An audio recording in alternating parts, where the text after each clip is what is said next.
15 വയസ്സ് കഴിഞ്ഞു. 16ാമത്തെ വയസ്സ് ഈ ഡിസംബറിൽ വരുമ്പോൾ 16ാമത്തെ വയസ്സാണ്. ഇന്ന് അവൻ എങ്ങനെ ഇരിക്കുന്നു എന്ന് കൂടി ഞാൻ പറയട്ടെ. അപ്പോഴൊക്കെ ഇതുപോലെ നിങ്ങൾ കൈയടിക്കണം കേട്ടോ. ഇന്ന് അവന് കാഴ്ചയില്ല, അവന് സംസാരശേഷിയില്ല, അവന് ബുദ്ധിയില്ല, അവൻ എഴുന്നേറ്റ് നടക്കാനുള്ള ശേഷിയില്ല, അവൻ തളർന്നു കിടക്കുകയാണ്. അങ്ങനെ ഇന്ന് വരെ ലോകത്തെ അവൻ കണ്ടിട്ടില്ല. ഞങ്ങളെ ഇന്ന് വരെ അവൻ പപ്പ എന്നോ അമ്മയെന്നോ വിളിച്ചിട്ടില്ല. അങ്ങനെ കിടക്കുന്ന ഒരു കുഞ്ഞിൻ്റെ അപ്പനാണ് നിങ്ങളുടെ മുമ്പിൽ നിന്നുകൊണ്ട് ഇന്ന് ഈ വചനം പങ്കുവെക്കുന്നത്. ഡോക്ടറിന്റെ മുറിയിൽ അന്നൊരു പേഷ്യൻ്റ് ഉണ്ട്. ഞാൻ വാതിൽ തള്ളി തുറന്ന് അകത്തോട്ട് കയറിയപ്പോൾ ഡോക്ടർ ഇരിക്കുന്നു, ഓപ്പോസിറ്റായിട്ട് മറ്റേ പേഷ്യൻ്റ് ഇരിക്കുന്നു. ഞാൻ ആ പേഷ്യൻറ്റിൻ്റെ പുറകിൽ നിന്നുകൊണ്ട് ഞാൻ ഡോക്ടറോട് പറയാണ്, ഡോക്ടറെ എൻ്റെ ഭാര്യയ്ക്ക് ക്യാൻസർ ഇല്ല. ഡോക്ടർ പറഞ്ഞു, ആര് പറഞ്ഞു? ഞാൻ ആര് പറഞ്ഞെന്നാ പറയണ്ടേ?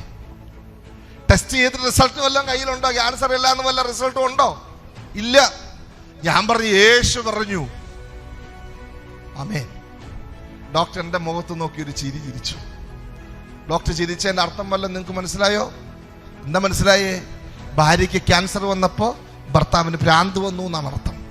അതാണ് ഡോക്ടറിന്റെ ചിരിയുടെ അർത്ഥം. ടെസ്റ്റ് ചെയ്ത് CA 125 പ്രകാരം അവൾക്ക് ക്യാൻസർ ആണ്. ഇനി ചികിത്സ നടത്തണമെങ്കിൽ ബാക്കി ടെസ്റ്റുകൾ കൂടി ചെയ്യണം. അല്ലാതെ ക്യാൻസർ ഇല്ലെന്ന് എവിടെയും രേഖയില്ല. പക്ഷേ ഞാൻ ഡോക്ടറോട് വിട്ട് പറയാണ്, ഡോക്ടറെ എൻ്റെ ഭാര്യയ്ക്ക് ക്യാൻസർ ഇല്ല, യേശു പറഞ്ഞു.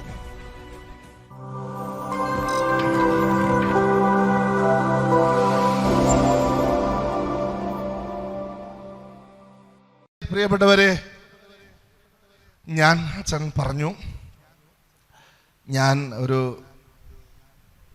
അക്രൈസ്തവ കുടുംബത്തിൽ ജനിച്ച് വളർന്ന ആളാണ്. യേശു എന്താണെന്ന് ചോദിച്ചാൽ എനിക്കൊന്നും അറിയില്ലായിരുന്നു. കാരണം എൻ്റെ പ്രദേശത്ത് ഒറ്റ ക്രിസ്ത്യാനി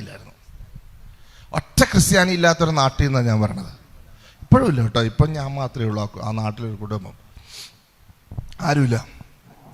പക്ഷെ കർത്താവ് എന്നെ വിളിച്ചു. ഞാൻ ഇന്നിവിടെ തമ്പുരാൻ്റെ സാക്ഷിയായിട്ട് ഇവിടെ നിൽക്കുന്നു. കർത്താവ് വിളിച്ചതെന്ന് പറഞ്ഞു കഴിഞ്ഞാൽ, ഞാൻ നേരത്തെ പറഞ്ഞതുപോലെ ഭൂമിയിൽ കുറേ പ്രശ്നങ്ങൾ തന്നുകൊണ്ടാണ് വിളിച്ചത്. ഒരുപാട് പ്രശ്നങ്ങൾ, തല്ലും ബഹളമുള്ളൊരു വീട്. ഞങ്ങൾ 3 ആൺപിള്ളേർ, മൂത്തയാൾ ഞാൻ. ഭയങ്കര തല്ലും ബഹളം, എപ്പോഴും കേസാണ്. പോലീസ് സ്റ്റേഷനിലും കോടതിയിലും ഒക്കെ കേസ്. ചാച്ചനും അമ്മയും തമ്മിലുള്ള കേസാണ്. ഞാൻ ആദ്യമായിട്ട് പോലീസ് സ്റ്റേഷൻ കയറുന്നതും കോടതി കയറുന്നതും ഒക്കെ ഈ കേസ് തീർക്കണം എന്ന് പറഞ്ഞുകൊണ്ടാണ്. ആ കാലഘട്ടത്തിൽ ഞാൻ പ്രാർത്ഥിക്കുമായിരുന്നു, ഒത്തിരി പ്രാർത്ഥിക്കുമായിരുന്നു. സകല അമ്പലങ്ങളിലും പോയി ഞാൻ പ്രാർത്ഥിക്കുമായിരുന്നു. എൻ്റെ ചാച്ചനെ അമ്മേനെയും എനിക്ക് ഒരുമിപ്പിച്ച് തരണം, എൻ്റെ അനിയന്മാരെ ഒരുമിപ്പിച്ച് തരണം. അങ്ങനെ ഒരു ഗ്ലൂമി ആയിട്ടുള്ള ഒരു പയ്യനായിട്ട് ഞാൻ വളർന്നു വന്നു. കാരണം എനിക്ക് സന്തോഷമില്ല. എൻ്റെ സന്തോഷമില്ലായ്മയുടെ കാര്യം എന്ന് വെച്ച് കഴിഞ്ഞാൽ, എപ്പോഴും സ്കൂളിൽ പോകുമ്പോൾ തന്നെ എത്രയോ പ്രാവശ്യം കോടതിയിലും പോലീസ് സ്റ്റേഷനിലുമായിട്ട് പോകണം. ഞാൻ ഓർക്കുകയാണ്, ഞാൻ പ്രീ ഡിഗ്രി ഫസ്റ്റ് ഇയറിന് പഠിക്കുന്ന സമയത്ത് കോളേജിൽ വന്നതിനേക്കാൾ കൂടുതൽ ഞാൻ കോടതിയിൽ പോയിട്ടുണ്ട്. Price the Lord. കോളേജിൽ പോയതിനേക്കാൾ കൂടുതൽ ഞാൻ കോടതിയിൽ പോയിട്ടുണ്ട്. അപ്പം അങ്ങനത്തെ ഒരു കുടുംബാന്തരീക്ഷത്തിലാണ് വളർന്നു വരുന്നത്. എന്നെ സംബന്ധിച്ച് ക്രിസ്ത്യാനികളെന്ന് പറയുന്നത് വെറുക്കപ്പെട്ടൊരു വിഭാഗം. കാരണം ഞങ്ങളുടെ കൂട്ടത്തിൽ നിന്ന് ഉള്ള ആൾക്കാരെയൊക്കെ പിടിച്ചോണ്ട് പോയി മാമോദിസ മുക്കി ക്രിസ്ത്യാനികൾ. അതുകൊണ്ട് തന്നെ ഞാൻ വെറുത്തിരുന്നൊരു വിഭാഗമായിരുന്നു ക്രിസ്ത്യാനികൾ. സ്വരമെടുത്ത് പറഞ്ഞു, ഹല്ലേലൂയ, യേശുവേ നന്ദി, യേശുവേ ആരാധന. ചാച്ചന് പേരിൽ അമ്മ കൊടുത്ത കേസിൻ്റെ എണ്ണമൊക്കെ കൂടിക്കഴിഞ്ഞപ്പോൾ ചാച്ചൻ ഒളിവിൽ പോയത് ഹൈറേഞ്ചിലാണ്. അവിടെ ഒരു കത്തോലിക്ക കുടുംബത്തിന് ഫർണിച്ചറൊക്കെ പണിത് കൊടുത്ത് അങ്ങനെ ചാച്ചനവിടെ കഴിയാണ്. പ്രീ ഡിഗ്രി കഴിഞ്ഞപ്പോൾ ഞാനും പോയി. പ്രീ ഡിഗ്രി ക്ലാസ്സൊക്കെ കിട്ടി പാസ്സായതാണ്. പക്ഷേ പഠിക്കാനുള്ള പിന്നെ സാഹചര്യമൊന്നുമില്ല. അതുകൊണ്ട് ഞാനും ചാച്ചൻ്റെ കൂടെ ആശാരിപ്പണിക്ക് പോയി. ഞങ്ങൾ പാരമ്പര്യമായിട്ട് ആശാരിമാരാണ്. ആ സമയത്താണ് ആ കത്തോലിക്ക കുടുംബത്തിൻ്റെ പ്രേരണ ഒക്കെ ഉള്ളതുകൊണ്ടാണ് 94 നവംബർ മാസം 13 ചാലക്കുടി മുരിങ്ങൂർ ഡിവൈൻ ധ്യാന കേന്ദ്രത്തിൽ ഞാൻ ധ്യാനത്തിനായിട്ട് പോകുന്നത്. ഇഷ്ടപ്പെട്ടു പോകുന്നൊന്നുമല്ല. ചാച്ചൻ അവിടെ ഒളിവിൽ താമസിക്കുകയാണ്. അപ്പോൾ ചാച്ചൻ ഒളിവിൽ താമസിക്കുന്ന സുരക്ഷിത ഇടം നഷ്ടപ്പെട്ടു പോകരുത്, അതുകൊണ്ട് ഈ കുടുംബം എന്നോട് ആവശ്യപ്പെട്ടത് ഞാൻ ചെയ്തതാണ്. ഒരു ധ്യാനത്തിന് പോടാ മോനെ, എന്തോരം സ്നേഹത്തോടെ വിളിക്കുന്നറിയോ. അവിടെ എനിക്ക് ഏറ്റവും ഇഷ്ടപ്പെട്ട ഭക്ഷണം എന്ന് പറഞ്ഞാൽ, കറി എന്ന് പറഞ്ഞാൽ, എൻ്റെ ഇന്നു വരെയുള്ള ഏറ്റവും ഇഷ്ടപ്പെട്ട കറി എന്ന് പറയുന്നത് പാവയ്ക്കാത്തോരനാണ്. അവിടുത്തെ മമ്മി എവിടെ പാവയ്ക്കുണ്ടോ അത് കണ്ട ഉടനെ മേടിച്ചുകൊണ്ട് വരും, എന്നിട്ട് എനിക്ക് തോരൻ വെച്ച് തരും. ഞാൻ എൻ്റെ ഭാര്യയോട് ഇപ്പോൾ പറയും, അന്ന് മമ്മി വെച്ച് തന്ന ആ തോരൻ പോലെയൊന്നും ആയില്ല നീ വെച്ചത് എന്ന് ഇപ്പോഴും ഞാൻ പറയും. അത്രയും ടേസ്റ്റോട് കൂടിയ പാവയ്ക്കാത്തോരനൊക്കെ വെക്കുക എനിക്ക് വേണ്ടിയിട്ട്. അവിടെ വീട്ടിലെ മൂത്ത ചേച്ചിയുടെ കല്യാണം, മൂത്ത പെങ്ങളുടെ മകളുടെ കല്യാണം, ഒരാങ്ങളെയാണ് ഉള്ളത്. അവർക്ക് ഡ്രസ്സ് എടുത്തപ്പോൾ അവന് മേടിച്ച അതേ ഡ്രസ്സ് എനിക്കും എടുത്തു. ചെറുക്കൻ്റെ ഇടവേ ചെന്ന് കഴിഞ്ഞപ്പോഴത്തേനും ചെറുക്കൻ വീട്ടുകാർക്ക് കൺഫ്യൂഷൻ, പെണ്ണിന് ഒരാങ്ങളെന്ന് പറഞ്ഞിട്ട് 2 ആങ്ങളമാരെ കാണുന്നുണ്ടല്ലോ എന്ന്. അപ്പം അത്രയും സ്നേഹത്തോടെ എന്നെ അവർ ഇങ്ങനെ കൈവെള്ളയിൽ പോലെ കൊണ്ട് നടക്കുമ്പോൾ ഒരു ധ്യാനത്തിന് പോകാൻ പറയുമ്പോൾ എങ്ങനെ പോകാതിരിക്കും. അങ്ങനെ ഞാൻ ഡിവൈൻ ധ്യാന കേന്ദ്രത്തിൽ 94 നവംബർ 13 മുതൽ 18 വരെ എന്നുള്ള ധ്യാനത്തിൽ ഞാൻ പങ്കെടുത്തു. പ്രിയപ്പെട്ടവരെ, എനിക്ക് ധ്യാനമൊന്നും ഇഷ്ടപ്പെടണമെന്നില്ല.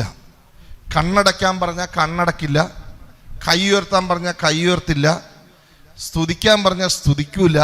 ഞാനിങ്ങനെ ഇരിക്കുകയാണ്. കാരണം ഇതെനിക്കുള്ളതല്ല, ഇത് പിന്നെ ആ വീട്ടുകാർക്ക് വേണ്ടിയിട്ട് ഒന്ന് വന്നതാണല്ലോ എന്നോർത്ത് ഞാനങ്ങനെ ഇരുന്നു. ബുധനാഴ്ച കൗൺസിലിങ്ങിന് പോകുന്ന സമയത്ത് എനിക്ക് കൗൺസിലിംഗ് എന്താണെന്ന് എനിക്ക് അറിയില്ല, എങ്കിലും കൗൺസിലിംഗ് എന്ന് കഴിഞ്ഞപ്പോഴത്തേക്കും കൗൺസിലർ എൻ്റെ മുമ്പിൽ ഇരിക്കുകയാണ്. അപ്പോൾ എനിക്ക് തോന്നുന്നു ഇപ്പം മിക്കവാറും ഇയാൾ എന്നെ എന്തെങ്കിലും കൺകെട്ടൊക്കെ ചെയ്ത് എന്നെ മിക്കവാറും ക്രിസ്ത്യാനിയാക്കാനുള്ള പരിപാടിയാണ്. എൻ്റെ മനസ്സിൽ വന്ന ചിന്തയാണ്.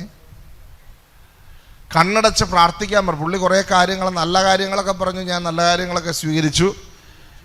എന്നിട്ട് എന്നോട് പറഞ്ഞു, മോനെ, നിൻ്റെ വീട്ടിലെ പ്രശ്നങ്ങളെല്ലാം പരിഹരിക്കാനായിട്ട് കർത്താവായ യേശുക്രിസ്തുവിൽ വിശ്വസിക്കുക, എല്ലാ കാര്യങ്ങളും കർത്താവ് ഏറ്റെടുക്കും എന്ന് പറഞ്ഞു.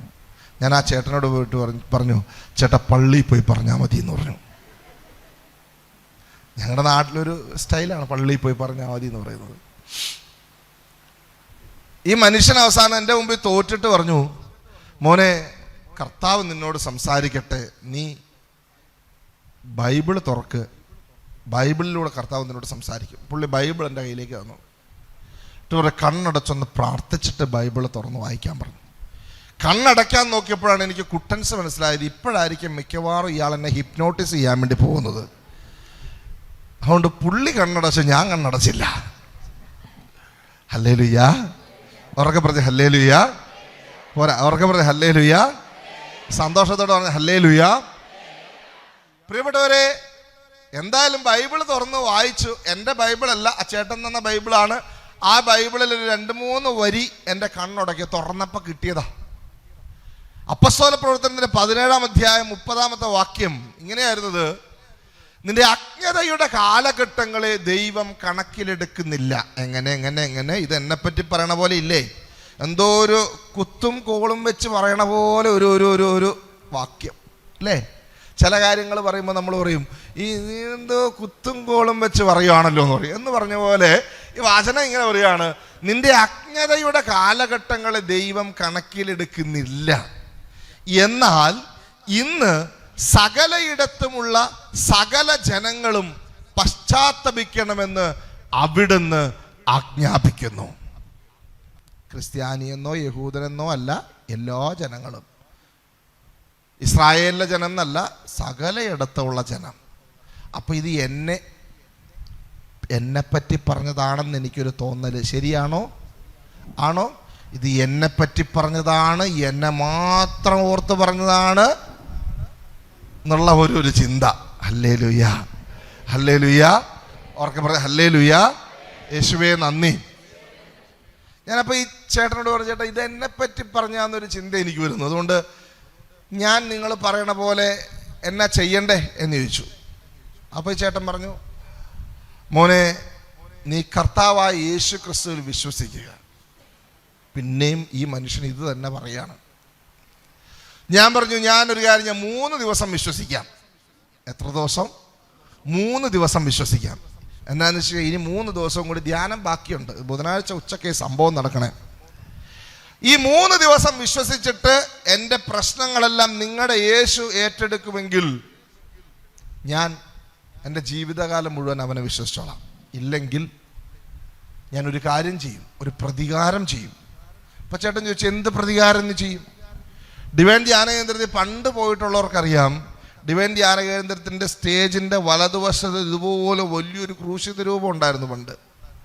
ഞാൻ പറഞ്ഞു, ആ ക്രൂശിത രൂപത്തിൽ കാർക്കിച്ച് തുപ്പും ഞാൻ എന്ന് പറഞ്ഞു. ഈ യേശുവിനെ 3 ദിവസം ഞാൻ ആരാധിച്ചിട്ട് അവൻ എൻ്റെ പ്രശ്നങ്ങൾ ഏറ്റെടുക്കുന്നില്ലെങ്കിൽ ഞാൻ ഈ ക്രൂശിത രൂപത്തിൽ കാർക്കിച്ച് തുപ്പും എന്ന് പറഞ്ഞു. ഞാൻ കർത്താവിന് കൊടുത്തൊരു വെല്ലുവിളിയായിരുന്നത്. ഇന്നെനിക്കത് പറയുമ്പോൾ വലിയ സങ്കടമുണ്ട് കേട്ടോ. പക്ഷെ അന്ന് ഞാൻ അങ്ങനെയാണ് പറഞ്ഞത്. എന്തായാലും ഞാൻ വെല്ലുവിളിച്ചത് ആരെയാണെന്ന് അന്ന് എനിക്ക് അത്ര വലിയ ബോധ്യമൊന്നുമില്ലായിരുന്നു. ആരെയാണ് വെല്ലുവിളിച്ചത്? ഈശോയാണ് വെല്ലുവിളിച്ചത്. വെള്ളിയാഴ്ച ദിവസം വരെ എത്തി. ഞാൻ അവിടെ പ്രാർത്ഥിക്കാനൊക്കെ കൂടെ തുടങ്ങി. സ്തുതിക്കാനും കയ്യുയർത്താനും കണ്ണടയ്ക്കാനും ഒക്കെ പരിപാടിയൊക്കെ തുടങ്ങി. വെള്ളിയാഴ്ച രാത്രി ആരാധന നടക്കുകയാണ്. വെള്ളിയാഴ്ച രാത്രി അഭിഷേകാരാധന നടക്കുന്നു. പനക്കിലച്ചൻ സ്റ്റേജിൽ നിന്നുകൊണ്ട് അഭിഷേകാരാധന നയിക്കുന്നു. എല്ലാവരും സ്തുതിക്കുന്നു, ഞാനും സ്തുതിക്കുന്നു. നല്ല സ്തുതിപ്പിൻ്റെ മൂർധന്യ അവസ്ഥയിൽ എൻ്റെ മനസ്സിലൊരു ചിന്ത, ഒന്ന് കണ്ണ് തുറക്കണമെന്നൊരു ചിന്ത. ഞാൻ കണ്ണ് തുറന്നു. കണ്ണ് തുറന്നത് ഞാൻ നോക്കുന്നത് ഈ ക്രൂശിത രൂപത്തിലേക്കാണ്. ഞാൻ കാർക്കിച്ച തുപ്പമെന്ന് പറഞ്ഞ ആ ക്രൂശിത രൂപത്തിലേക്കാണ് എൻ്റെ കണ്ണ് ആദ്യം തന്നെ പോയത്. പ്രിയപ്പെട്ടവരെ, ഞാൻ അവിടെ കാണുകയാണ് ഒരു പച്ചയായ മനുഷ്യൻ. രൂപമല്ല കേട്ടോ ഞാൻ കാണുന്നത്. ഞാൻ ഇന്ന് വരെ എൻ്റെ ജീവിതത്തിൽ കാണാത്ത ഒരു കാഴ്ച. ഒരു പച്ച മനുഷ്യൻ ചോരയൊഴുക്കി കിടന്ന് ആ കുരിശിൽ കിടന്ന് പെടയണത്, 2 ആണികൾ കയ്യിലും കാലില് ആടിയിലെല്ലാം കിടന്നിങ്ങനെ പെടയുന്നത്, ഞെരിപിരി കൊള്ളുന്നത്, ചോരയൊഴുക്കി കിടക്കുന്നത്, ദേഹമാസകലം മുറിഞ്ഞു വിണ്ട് കീറി നിൽക്കുന്നത്, മുഖം മുഴുവനും ഈ പറയുന്ന പോലെ എന്താ പറയേണ്ടത്, ചെരവ കൊണ്ട് ചൊരണ്ടിയതുപോലെ ചോരയൊഴുകുന്ന ഒരു ഈശോയെ ഞാൻ എൻ്റെ കണ്ണുകൊണ്ട് അന്ന് നേരിട്ട് കണ്ടു. എനിക്ക് പേടിയാകാൻ തുടങ്ങി. ഞാൻ വലിയ വായിൽ നിലവിളിക്കാൻ തുടങ്ങി. ഞാൻ യേശുവേ എന്ന് ഹൃദയം തുറന്ന് വിളിച്ചു. യേശുവേ എന്ന് ഞാൻ ഹൃദയം തുറന്ന് വിളിച്ചു. എൻ്റെ നിലവിളി ഇങ്ങനെ വല്ലാതെ വന്ന് എനിക്ക് ബോധം കിട്ടുപോയി. ഞാൻ അവിടെ വീണുപോയി. പിന്നെ പ്രേക്ഷിതര് എടുത്തോണ്ട് പോയി. പിന്നെ ഞാൻ ബോധം തെളിയുമ്പോൾ ഈ പറഞ്ഞ പോലെ നമ്മൾ സിനിമയിലൊക്കെ കാണുന്ന പോലെ ഒരു ഫാന് കറങ്ങുന്നുണ്ട്. ഇങ്ങനെ ആശുപത്രിയിലൊക്കെ കിടന്ന് ഫാന് കറങ്ങുമെന്ന് പറഞ്ഞ പോലെ ഫാന് കറങ്ങുന്നുണ്ട്. ഞാൻ നോക്കുമ്പോൾ ഒരു റെസ്റ്റ് ചെയ്യുന്നൊരു സ്ഥലത്തേക്ക് എന്നെ കൊണ്ടേ അവിടെ കിടത്തിയിരിക്കുകയാണ്. പക്ഷെ ഒരു കാര്യം എനിക്ക് മനസ്സിലായി, എൻ്റെ തലയിലെ ഭാരമെല്ലാം മാറിപ്പോയി. ഒരു കിളി പറന്നു പോയ പോലെ ഫ്രീ ആയ ഒരു അനുഭവം എനിക്കുണ്ടായി. ഹല്ലേലൂയ. സ്വരം ഉയർത്തി പറയാം ഹല്ലേലൂയ. 2 കരങ്ങൾ ഉയർത്തി പറയാം ഹല്ലേലൂയ. കൈയടിച്ച് കർത്താവിന് സ്തുതി കൊടുത്തേ.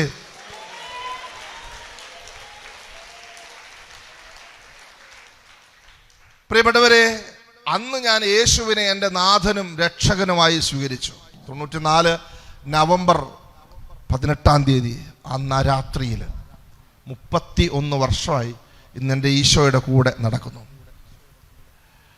95 അവസാനം 95, 96 കാലഘട്ടങ്ങളിൽ ഞാൻ ശുശ്രൂഷയിലേക്ക് വന്നു. 96 ഒക്ടോബർ മാസം മുതൽ ഞാൻ ഡിവൈൻ ധ്യാന കേന്ദ്രത്തിൽ ശുശ്രൂഷകനായി തീർന്നു. അവിടെ മധ്യസ്ഥ പ്രാർത്ഥന ഗ്രൂപ്പിൻ്റെ ലീഡറായിട്ടും പുതുതായി വിശ്വാസം സ്വീകരിച്ചവരുടെ കൂട്ടായ്മയുടെ സ്റ്റേറ്റ് കോർഡിനേറ്ററായിട്ടും ഒക്കെ ഞാൻ അവിടെ പ്രവർത്തിച്ചു. 2003 ഞാൻ പോലീസുകാരനാകുന്നത്. ഇപ്പോൾ 22 വർഷമായി ഞാൻ പോലീസുകാരനായിട്ട്. Praise the Lord, hallelujah. ഒരു ജൂനിയർ ആയിട്ടുള്ളൊരു പോലീസുകാരനല്ല, അത്യാവശ്യം സർവീസൊക്കെ ഉള്ളൊരു പോലീസുകാരനാണ്. പക്ഷെ ഇപ്പോഴും ഞാൻ ശുശ്രൂഷ ചെയ്യുന്നു. എന്തുകൊണ്ടാണെന്ന് ചോദിച്ചു കഴിഞ്ഞാൽ, എനിക്ക് എവിടെ പോകണം, നിക്ഷേപം എവിടെ കൂട്ടി വെക്കണം.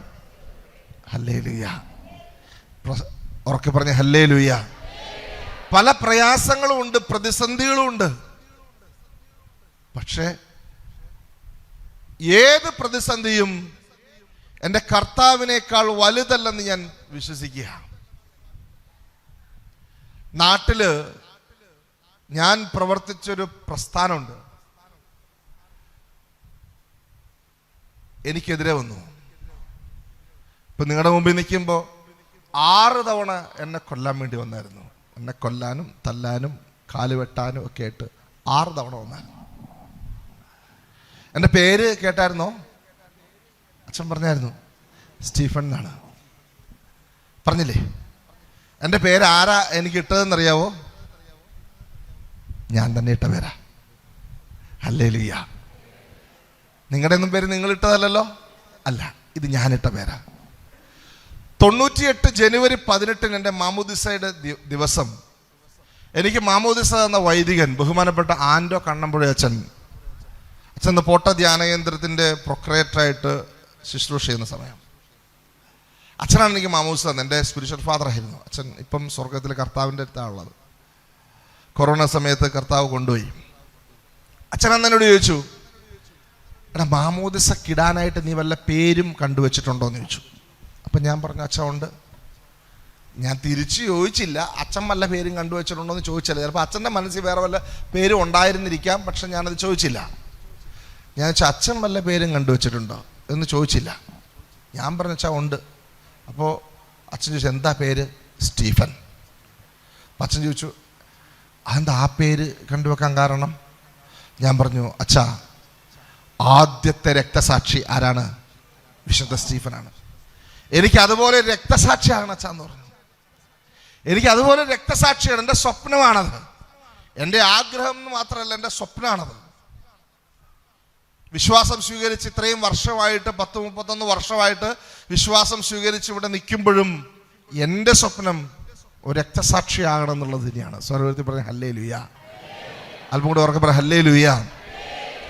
6 പ്രാവശ്യം ഇവരെനിക്കെതിരായിട്ട് വന്നപ്പോഴും ഞാൻ രക്ഷപ്പെട്ടതോർത്ത് ഞാൻ സന്തോഷിക്കുന്ന ഒരാളൊന്നുമല്ല. ഞാൻ സുവിശേഷം പറയാൻ തുടങ്ങിയിട്ട് എന്നെ അധികം പേർക്കൊന്നും അറിയത്തില്ല. പക്ഷെ ഞാനൊരു രക്തസാക്ഷിയായാൽ ലോകം മുഴുവനും അറിയും. കർത്താവ് അതിൽ മഹത്വപ്പെടുകയും ചെയ്യും.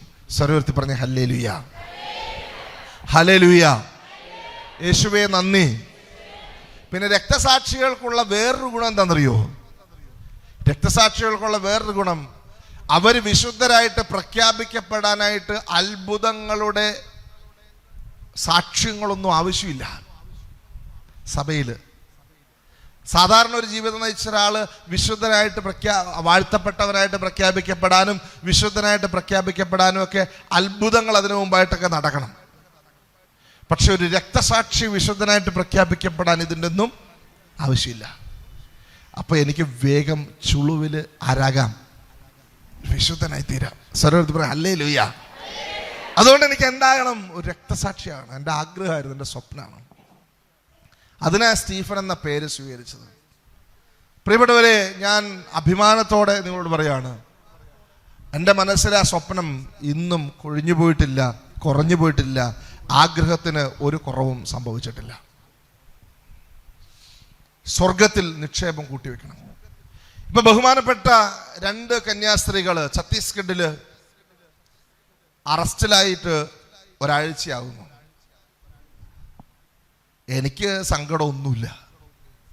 ഇത് പറയുമ്പോൾ നിങ്ങൾ വിചാരിക്കും ഇതെന്ത് മനുഷ്യനാണ്. എനിക്കൊരു സങ്കടമില്ലെന്നേ. പറ്റുമെങ്കിൽ നമ്മൾ എല്ലാവരെയും അറസ്റ്റ് ചെയ്ത് കൊണ്ടുപോകണമെന്നാണ് ഞാൻ പറയുന്നത്. അങ്ങനെയാണ് സഭ വളർന്നത്.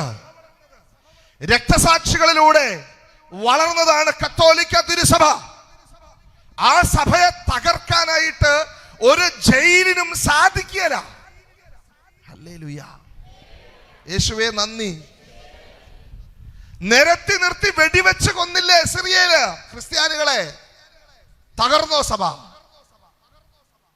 കുറച്ചുപേര് വിചാരിക്കും ഈ ക്രിസ്ത്യാനികളെ പിടിച്ച് ജയിലിൽ ഇട്ട് കഴിഞ്ഞാല് തീരും ഈ സഭയെന്ന്. തീരില്ല. ഒരു ക്രിസ്ത്യാനി രക്തസാക്ഷിയാകുമ്പോ 1000 ക്രിസ്ത്യാനി ഉയർക്കും എന്നുള്ളതാണ് കത്തോലിക്ക സഭയുടെ ഈ 2000 വർഷത്തെ ചരിത്രം വ്യക്തമാക്കി തരുന്നത്. സ്വരത്തിൽ പറയാം ഹല്ലേലൂയ. അതുകൊണ്ട് ആ പ്രിയപ്പെട്ട അമ്മമാരെ ഓർത്ത്, കന്യാസ്ത്രീകളെ ഓർത്ത് ഞാൻ അഭിമാനിക്കുകയാണ്. അവർ സ്വർഗത്തിൽ നിക്ഷേപം സൂക്ഷിക്കാനായിട്ട് അവർക്ക് അക്കൗണ്ട് ഉണ്ട്. ഇപ്പൊ അവർക്ക് സ്വർഗത്തിൽ നിക്ഷേപമുണ്ട്. സ്വരത്തിൽ പറയാം ഹല്ലേലൂയ, ഹല്ലേലൂയ. യേശുവേ നന്ദി, യേശുവേ ആരാധന. റാണി മരിയ സിസ്റ്ററിനെ വാഴ്ത്തപ്പെട്ടവളായിട്ട് പ്രഖ്യാപിക്കുന്ന ചടങ്ങ് ടിവിയിലൂടെ കണ്ടുകൊണ്ടിരിക്കുമ്പോൾ എൻ്റെ ശരീരം മുഴുവൻ ഇങ്ങനെ കോൾമയർ കൊള്ളുക, രോമങ്ങളൊക്കെ ഇങ്ങനെ എഴുന്നു നിൽക്കുക. എനിക്ക് ഭയങ്കര അഭിമാനം, സന്തോഷം, ശരീരമൊക്കെ ഇങ്ങനെ ചൂടുപിടിക്കുന്ന അനുഭവം. എനിക്കാണെങ്കിൽ രക്തസാക്ഷിയാകാൻ പറ്റുന്നില്ലല്ലോ എന്നോർത്തുള്ള സങ്കടവും. ഞാൻ എൻ്റെ ക്വാർട്ടേഴ്സിൽ, ഞാൻ പോലീസ് ക്വാർട്ടേഴ്സിൽ താമസിക്കും, ക്വാർട്ടേഴ്സിൽ ദൈവ കരുണയുടെ ഛായാചിത്രം വെച്ചിരിക്കുന്നതിന്റെ മുമ്പിൽ മുട്ടുകുത്തിയിട്ട് ഞാൻ കർത്താവിനോട് പറഞ്ഞു, എന്താ കർത്താവേ എൻ്റെ ദിവസം വരാത്തെ? ഹല്ലേലൂയ. പ്രിയപ്പെട്ടവരെ, ഭൂമിയിൽ നിക്ഷേപം കൂട്ടിവെച്ചിട്ട് ഒരു പിന്നാക്കം കിട്ടാനില്ലെന്നേ. ഭൂമിയിൽ സമ്പാദ്യം ഉണ്ടാക്കി വെച്ചിട്ട് ഒന്നും നേടാനില്ലെന്നേ. സ്വർഗത്തിൽ നിക്ഷേപം കൂട്ടിവെച്ചാൽ നേടാൻ ഒരുപാടുണ്ട്. എന്റെ കർത്താവിന്റെ കൂടെ, പരിശുദ്ധ അമ്മയുടെ കൂടെ, വിശുദ്ധരുടെ കൂടെ എന്നേക്കുമായി ജീവിക്കുന്ന ഒരു ജീവിതം എനിക്കുണ്ടെന്ന്. ആ ജീവിതം ഈ ഭൂമിയിലല്ലെന്ന്, ആ ജീവിതം സ്വർഗത്തിലാണെന്ന്, ആ ജീവിതം എനിക്ക് വേണമെന്ന്. ഹല്ലേലൂയ. ഈ ഭൂമിയിലല്ലത്. എന്റെ പ്രിയപ്പെട്ട സഹോദരങ്ങളെ, ജീവിതം, എൻ്റെ ജീവിതം മുന്നോട്ട് പോയി. എന്നെ കൊല്ലാൻ വന്നവരും തല്ലാൻ വന്നവരും കാലുവെട്ടാൻ വന്നവരും എൻ്റെ കയറി താമസത്തിന് ആരും പോകരുതെന്ന് പറഞ്ഞ് പോസ്റ്റർ ഒട്ടിച്ചവരും ഒക്കെ ഇപ്പോഴും ഉണ്ട്. പക്ഷെ എനിക്ക് ഈ പറഞ്ഞ സ്വപ്നം പറ്റണില്ല, കിട്ടണില്ല. പോട്ടെ, ദൈവം കൊണ്ടത്തരും ഒരു ദിവസം, അല്ലേ? പ്രിയപ്പെട്ടവരെ, അങ്ങനെ ജീവിതം മുന്നോട്ട് പോയപ്പോൾ എൻ്റെ ഭാര്യ, എൻ്റെ കല്യാണ സമയം വന്നു. കല്യാണം കഴിക്കാൻ പോകുന്നൊരു ക്രിസ്ത്യാനിയാണെന്ന് അറിഞ്ഞ് വലിയ പ്രശ്നങ്ങളുണ്ടായി നാട്ടിൽ. ഇപ്പൊ 24 വർഷമായി എൻ്റെ കല്യാണം കഴിഞ്ഞിട്ട്. കല്യാണം കഴിഞ്ഞ് ആദ്യത്തെ 3 മാസം വലിയ കുഴപ്പമില്ലാതെ പോയി. 3-ാമത്തെ മാസം എൻ്റെ ഭാര്യയ്ക്ക് ആദ്യത്തെ ഓപ്പറേഷൻ കഴിഞ്ഞു. ആദ്യത്തെ ഓപ്പറേഷൻ എന്ന് പറഞ്ഞാൽ അണ്ടാശയത്തിൽ മുഴകളായിട്ട്, ട്യൂമറുകളായിട്ടായിരുന്നു ആദ്യത്തെ ഓപ്പറേഷൻ. ശരിക്കും പറയാം, ഇപ്പം 7 എണ്ണേ കഴിഞ്ഞിട്ടുള്ളൂ. എത്ര എണ്ണേ കഴിഞ്ഞിട്ടുള്ളൂ? 7 എണ്ണേ. മുറിച്ചെടുത്ത് തന്നെ വീണ്ടും വീണ്ടും മുറിച്ചത് ഇപ്പം 7 എണ്ണേ കഴിഞ്ഞിട്ടുള്ളൂ. അതിൽ ഒരു പ്രാവശ്യം ക്യാൻസർ ആണെന്ന് പറഞ്ഞു. അങ്ങനെ മലബാർ ക്യാൻസർ സെൻ്ററിൽ പോയി ചികിത്സിക്കാനായിട്ട് ചെന്ന് കഴിഞ്ഞപ്പോൾ CA 125 എന്ന് പറഞ്ഞ ടെസ്റ്റിലാണ് ക്യാൻസർ ആണെന്ന് പറഞ്ഞത്. നിങ്ങൾ RCCയിലോ അല്ലെങ്കിൽ MCCയിലോ പൊക്കോളാൻ പറഞ്ഞു. അങ്ങനെ MCCയിൽ, മലബാർ ക്യാൻസർ സെൻ്റർ തലശ്ശേരിയിൽ ചെന്ന് കഴിഞ്ഞപ്പോൾ ഡോക്ടർ പറഞ്ഞു, ഇനിയും കുറേ ടെസ്റ്റൊക്കെ ചെയ്താലേ നമുക്ക് ചികിത്സ തുടങ്ങാൻ പറ്റുള്ളൂ. അങ്ങനെ ടെസ്റ്റ് ചെയ്യാനായിട്ട് ചെന്നു. ടെസ്റ്റ് ചെയ്യാനായിട്ട് ചെന്ന് കഴിഞ്ഞപ്പോഴാണ് ഓരോ ടെസ്റ്റിനും വലിയ വലിയ പൈസയാണ് പറയണത്. എൻ്റെ ഈ പൈസ ഇല്ല. ഞാൻ വിചാരിച്ചു ഇനി എന്ത് ചെയ്യും, ടെസ്റ്റ് ചെയ്യാതെ ചികിത്സിക്കുകയില്ല. ഞാൻ മലബാർ ക്യാൻസർ സെൻ്ററിൻ്റെ പുറത്തുള്ള പൂന്തോട്ടത്തിൽ എൻ്റെ ഭാര്യയുടെ കയ്യും പിടിച്ചിരുന്ന് ഞാൻ എൻ്റെ കർത്താവിനോട് പറയണം, കർത്താവ് ഞാൻ എന്ത് ചെയ്യും, ഞാൻ ഇവളെയും കൊണ്ട് എങ്ങോട്ട് പോവും? അപ്പം കർത്താവ് എന്നോട് പറയാണ്, സംസാരിക്കുക. ഞാൻ ശരിക്കും കേൾക്കുകയാണ്, ഇവൾക്ക് ക്യാൻസർ ഇല്ല. ഞാൻ പറഞ്ഞു, എന്ത്? ഇവൾക്ക് ക്യാൻസർ ഇല്ല. ആരാ സംസാരിക്കണേ? കർത്താവ്. ഞാൻ ഇവളുടെ കയ്യും പിടിച്ച് ഡോക്ടറിൻ്റെ മുറിയിലേക്ക് ഓടിച്ചെന്നു. ഡോക്ടറിൻ്റെ മുറിയിൽ അന്നേരൊരു പേഷ്യൻ്റ് ഉണ്ട്. ഞാൻ വാതിൽ തള്ളി തുറന്ന് അകത്തോട്ട് കയറി. അകത്തോട്ട് കയറിയപ്പോൾ ഡോക്ടർ ഇരിക്കുന്നു, ഓപ്പോസിറ്റായിട്ട് മറ്റേ പേഷ്യൻ്റ് ഇരിക്കുന്നു. ഞാൻ ആ പേഷ്യൻറ്റിൻ്റെ പുറകിൽ നിന്നുകൊണ്ട് ഞാൻ ഡോക്ടറോട് പറയാണ്, ഡോക്ടറെ എൻ്റെ ഭാര്യയ്ക്ക് ക്യാൻസർ ഇല്ല. ഡോക്ടർ പറഞ്ഞു, ആര് പറഞ്ഞു? ഞാൻ ആര് പറഞ്ഞെന്നാ പറയണ്ടേ? ടെസ്റ്റ് ചെയ്തിട്ട് റിസൾട്ട് വല്ലതും കയ്യിലുണ്ടോ? ക്യാൻസർ ഇല്ല എന്ന് വല്ല റിസൾട്ടും ഉണ്ടോ? ഇല്ല. ഞാൻ പറഞ്ഞു, യേശു പറഞ്ഞു. ആമേൻ. ഡോക്ടർ എൻ്റെ മുഖത്ത് നോക്കി ഒരു ചിരി ചിരിച്ചു. ഡോക്ടർ ചിരിച്ചതിൻ്റെ അർത്ഥം വല്ലതും നിങ്ങൾക്ക് മനസ്സിലായോ? എന്താ മനസ്സിലായേ? ഭാര്യയ്ക്ക് ക്യാൻസർ വന്നപ്പോൾ ഭർത്താവിന് ഭ്രാന്ത് വന്നു എന്നാണ് അർത്ഥം.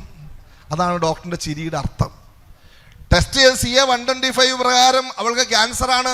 ഇനി ചികിത്സ നടത്തണമെങ്കിൽ ബാക്കി ടെസ്റ്റുകൾ കൂടി ചെയ്യണം. അല്ലാതെ ക്യാൻസർ ഇല്ലെന്ന് എവിടെയും രേഖയില്ല.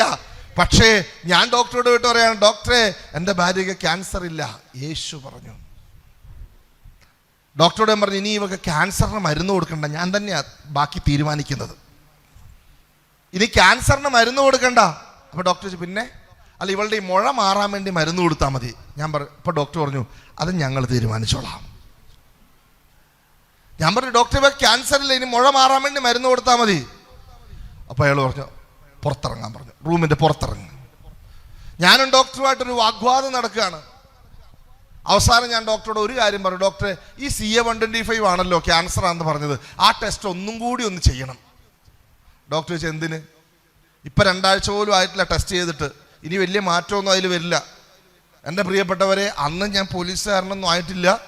അന്ന് 1500 രൂപ ഈ ടെസ്റ്റിന് തന്നെ വേണം, ടെസ്റ്റ് ചെയ്യാൻ വേണ്ടിയിട്ട്. ബ്ലഡ് എടുത്ത് കൊടുത്തു കഴിഞ്ഞാൽ ബോംബെയിലേക്ക് അയച്ച് റിസൾട്ട് വരാൻ ഒരാഴ്ച സമയമെടുക്കും. ഞാൻ പോലീസിൽ വരുമ്പോൾ ഉള്ള ശമ്പളം 3050 രൂപയാണ്.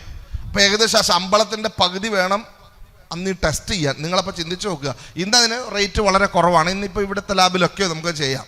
അന്ന് ബോംബെയിലേക്ക് അയച്ച് ബ്ലഡ് എടുത്ത് കൊടുത്ത് അയച്ച് ഒരാഴ്ച കഴിഞ്ഞാൽ റിസൾട്ട് വരുള്ളൂ. അന്ന് കാശില്ലാത്ത നേരത്ത് ഞാൻ പ്രാന്ത് പറയണു, വീണ്ടും CA-125 ചെയ്യാമെന്ന്. ഡോക്ടർ, നിങ്ങളുടെ ഇഷ്ടം. വീണ്ടും ബ്ലഡ് എടുത്ത് കൊടുത്തു. ഞാൻ എൻ്റെ ഭാര്യയുടെ കയ്യും പിടിച്ച് പൊട്ടയാശ്രമത്തിലേക്ക് പോയി. അവിടെ ഇരുന്ന് ഒരാഴ്ച ധ്യാനിച്ച് തിരിച്ചു വന്നു കഴിഞ്ഞപ്പോൾ റിസൾട്ടും വന്നു. റിസൾട്ട് വന്നു കഴിഞ്ഞപ്പോൾ ഈ റിസൾട്ടിൻ്റെ പേപ്പർ ഡോക്ടറിൻ്റെ കയ്യിലിരുന്ന് കിലികിലികിലാ വിറയ്ക്കണു. എന്താ വിറയ്ക്കണതിൻ്റെ കാര്യം? നിങ്ങളുടെ ഭാര്യയ്ക്ക് ക്യാൻസർ ഇല്ല. ഹല്ലേലൂയ. ഇത്രയും കൈയടിച്ചാൽ പോരാ, നല്ലൊരു കൈയടി ഹല്ലേലൂയ പറഞ്ഞുകൊണ്ടടിച്ചേ. യേശുവേ നന്ദി, യേശുവേ ആരാധന. അപ്പം അങ്ങനെ തമ്പുരാൻ സുഖപ്പെടുത്തിയ ഒരു അനുഭവം എൻ്റെ മുമ്പിലുണ്ട്. പക്ഷെ ഈ മുഴ പിന്നെയും മാറണില്ല. അങ്ങനെ വർഷം 8 കഴിഞ്ഞു.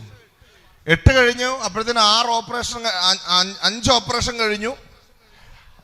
ആ സമയത്താണ് ഡോക്ടർ പറയും, ഇനി എൻ്റെ അടുത്ത് ചികിത്സയ്ക്ക് വരണ്ട, കാരണം നിങ്ങളുടെ ഭാര്യ പ്രഗ്നൻ്റ് ആവുകയില്ല. 6 തവണ IUI ചെയ്തു, 6 തവണയും പരാജയപ്പെട്ടു. കർത്താവ് ആഗ്രഹിക്കുന്നതല്ലേ വിജയിക്കുള്ളൂ.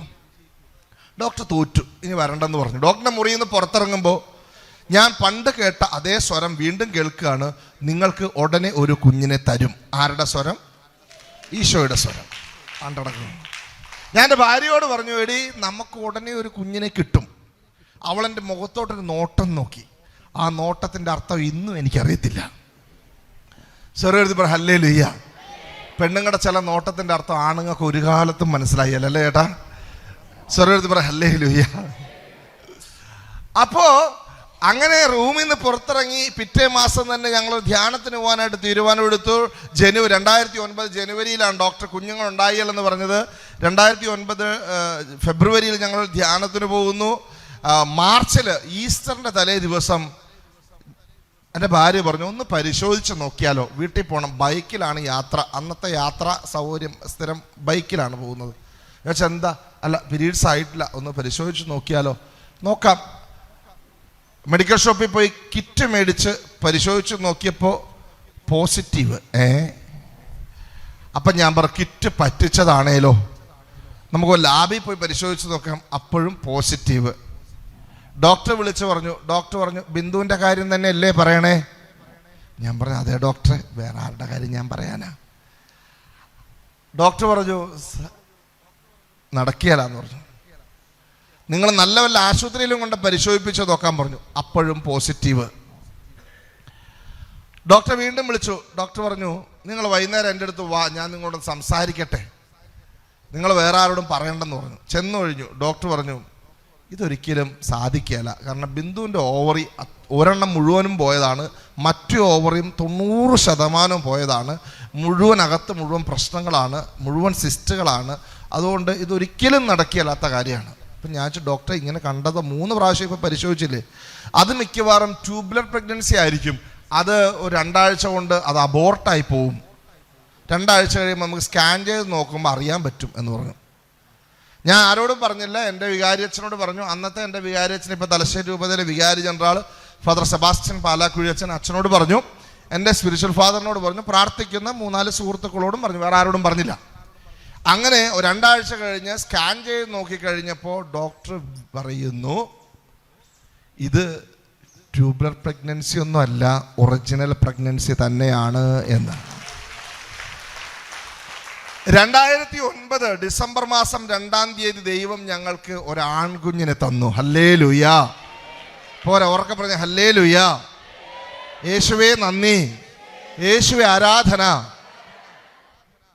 ഇന്ന് അവന് 15 വയസ്സ് കഴിഞ്ഞു. 16ാമത്തെ വയസ്സ് ഈ ഡിസംബറിൽ വരുമ്പോൾ 16ാമത്തെ വയസ്സാണ്. ഇന്ന് അവൻ എങ്ങനെ ഇരിക്കുന്നു എന്നും കൂടി ഞാൻ പറയട്ടെ. അപ്പോഴൊക്കെ ഇതുപോലെ നിങ്ങൾ കൈയടിക്കണം കേട്ടോ. ഇന്ന് അവന് കാഴ്ചയില്ല, അവന് സംസാരശേഷിയില്ല, അവന് ബുദ്ധിയില്ല, അവൻ എഴുന്നേറ്റ് നടക്കാനുള്ള ശേഷിയില്ല, അവൻ തളർന്നു കിടക്കുകയാണ്. അങ്ങനെ ഇന്ന് വരെ ലോകത്തെ അവൻ കണ്ടിട്ടില്ല. ഞങ്ങളെ ഇന്ന് വരെ അവൻ പപ്പ എന്നോ അമ്മയെന്നോ വിളിച്ചിട്ടില്ല. അങ്ങനെ കിടക്കുന്ന ഒരു കുഞ്ഞിൻ്റെ അപ്പനാണ് നിങ്ങളുടെ മുമ്പിൽ നിന്നുകൊണ്ട് ഇന്ന് ഈ വചനം പങ്കുവെക്കുന്നത്. ഹല്ലേലൂയ. പോരവർക്കെ പറ ഹല്ലേലൂയ. യേശുവേ നന്ദി, യേശുവേ ആരാധന. പ്രിയപ്പെട്ടവരെ, ഭൂമിയിലെ ഓരോ സഹനവും സ്വർഗത്തിൻ്റെ നിക്ഷേപമാണ്. പൗലോസിലെ ഫിലിപ്പിയർക്ക് എഴുതിയ ലേഖനം 1-ാം അധ്യായം 29-ാം വാക്യം, ക്രിസ്തുവിൽ വിശ്വസിക്കാൻ മാത്രമല്ല അവന് വേണ്ടി സഹിക്കാൻ കൂടിയുള്ള അനുഗ്രഹമാണ് നിനക്ക് ലഭിച്ചിരിക്കുന്നത്. എന്നെ സംബന്ധിച്ച് എത്ര കറക്റ്റാ. ക്രിസ്തുവിൽ വിശ്വസിക്കാനുള്ള അനുഗ്രഹം മാത്രമല്ല എനിക്ക് കിട്ടിയിരിക്കുന്നത്, അവന് വേണ്ടി സഹിക്കുവാൻ കൂടിയുള്ള അനുഗ്രഹം. ആദ്യം എനിക്ക് കിട്ടി വിശ്വസിക്കാനുള്ള അനുഗ്രഹം, പിന്നെ എനിക്ക് കിട്ടുന്നു അവനോടൊത്ത് സഹിക്കാനുള്ള അനുഗ്രഹം. അതുകൂടി എനിക്ക് ലഭിച്ചിരിക്കുന്നു. സർവ്വത്തിൽ പറ ഹല്ലേലൂയ. 1-ാം വചനം പറഞ്ഞ ക്രിസ്തുവിൽ വിശ്വസിക്കാൻ മാത്രമല്ല, ഉറക്കെ പറ എല്ലാവരും ചേർന്ന്, ക്രിസ്തുവിൽ വിശ്വസിക്കാൻ മാത്രമല്ല അവന് വേണ്ടി സഹിക്കുവാൻ കൂടിയുള്ള അനുഗ്രഹം നിങ്ങൾക്ക് ലഭിച്ചിരിക്കുന്നു. പോരാ, ഉറക്കെ, ക്രിസ്തുവിൽ വിശ്വസിക്കാൻ മാത്രമല്ല,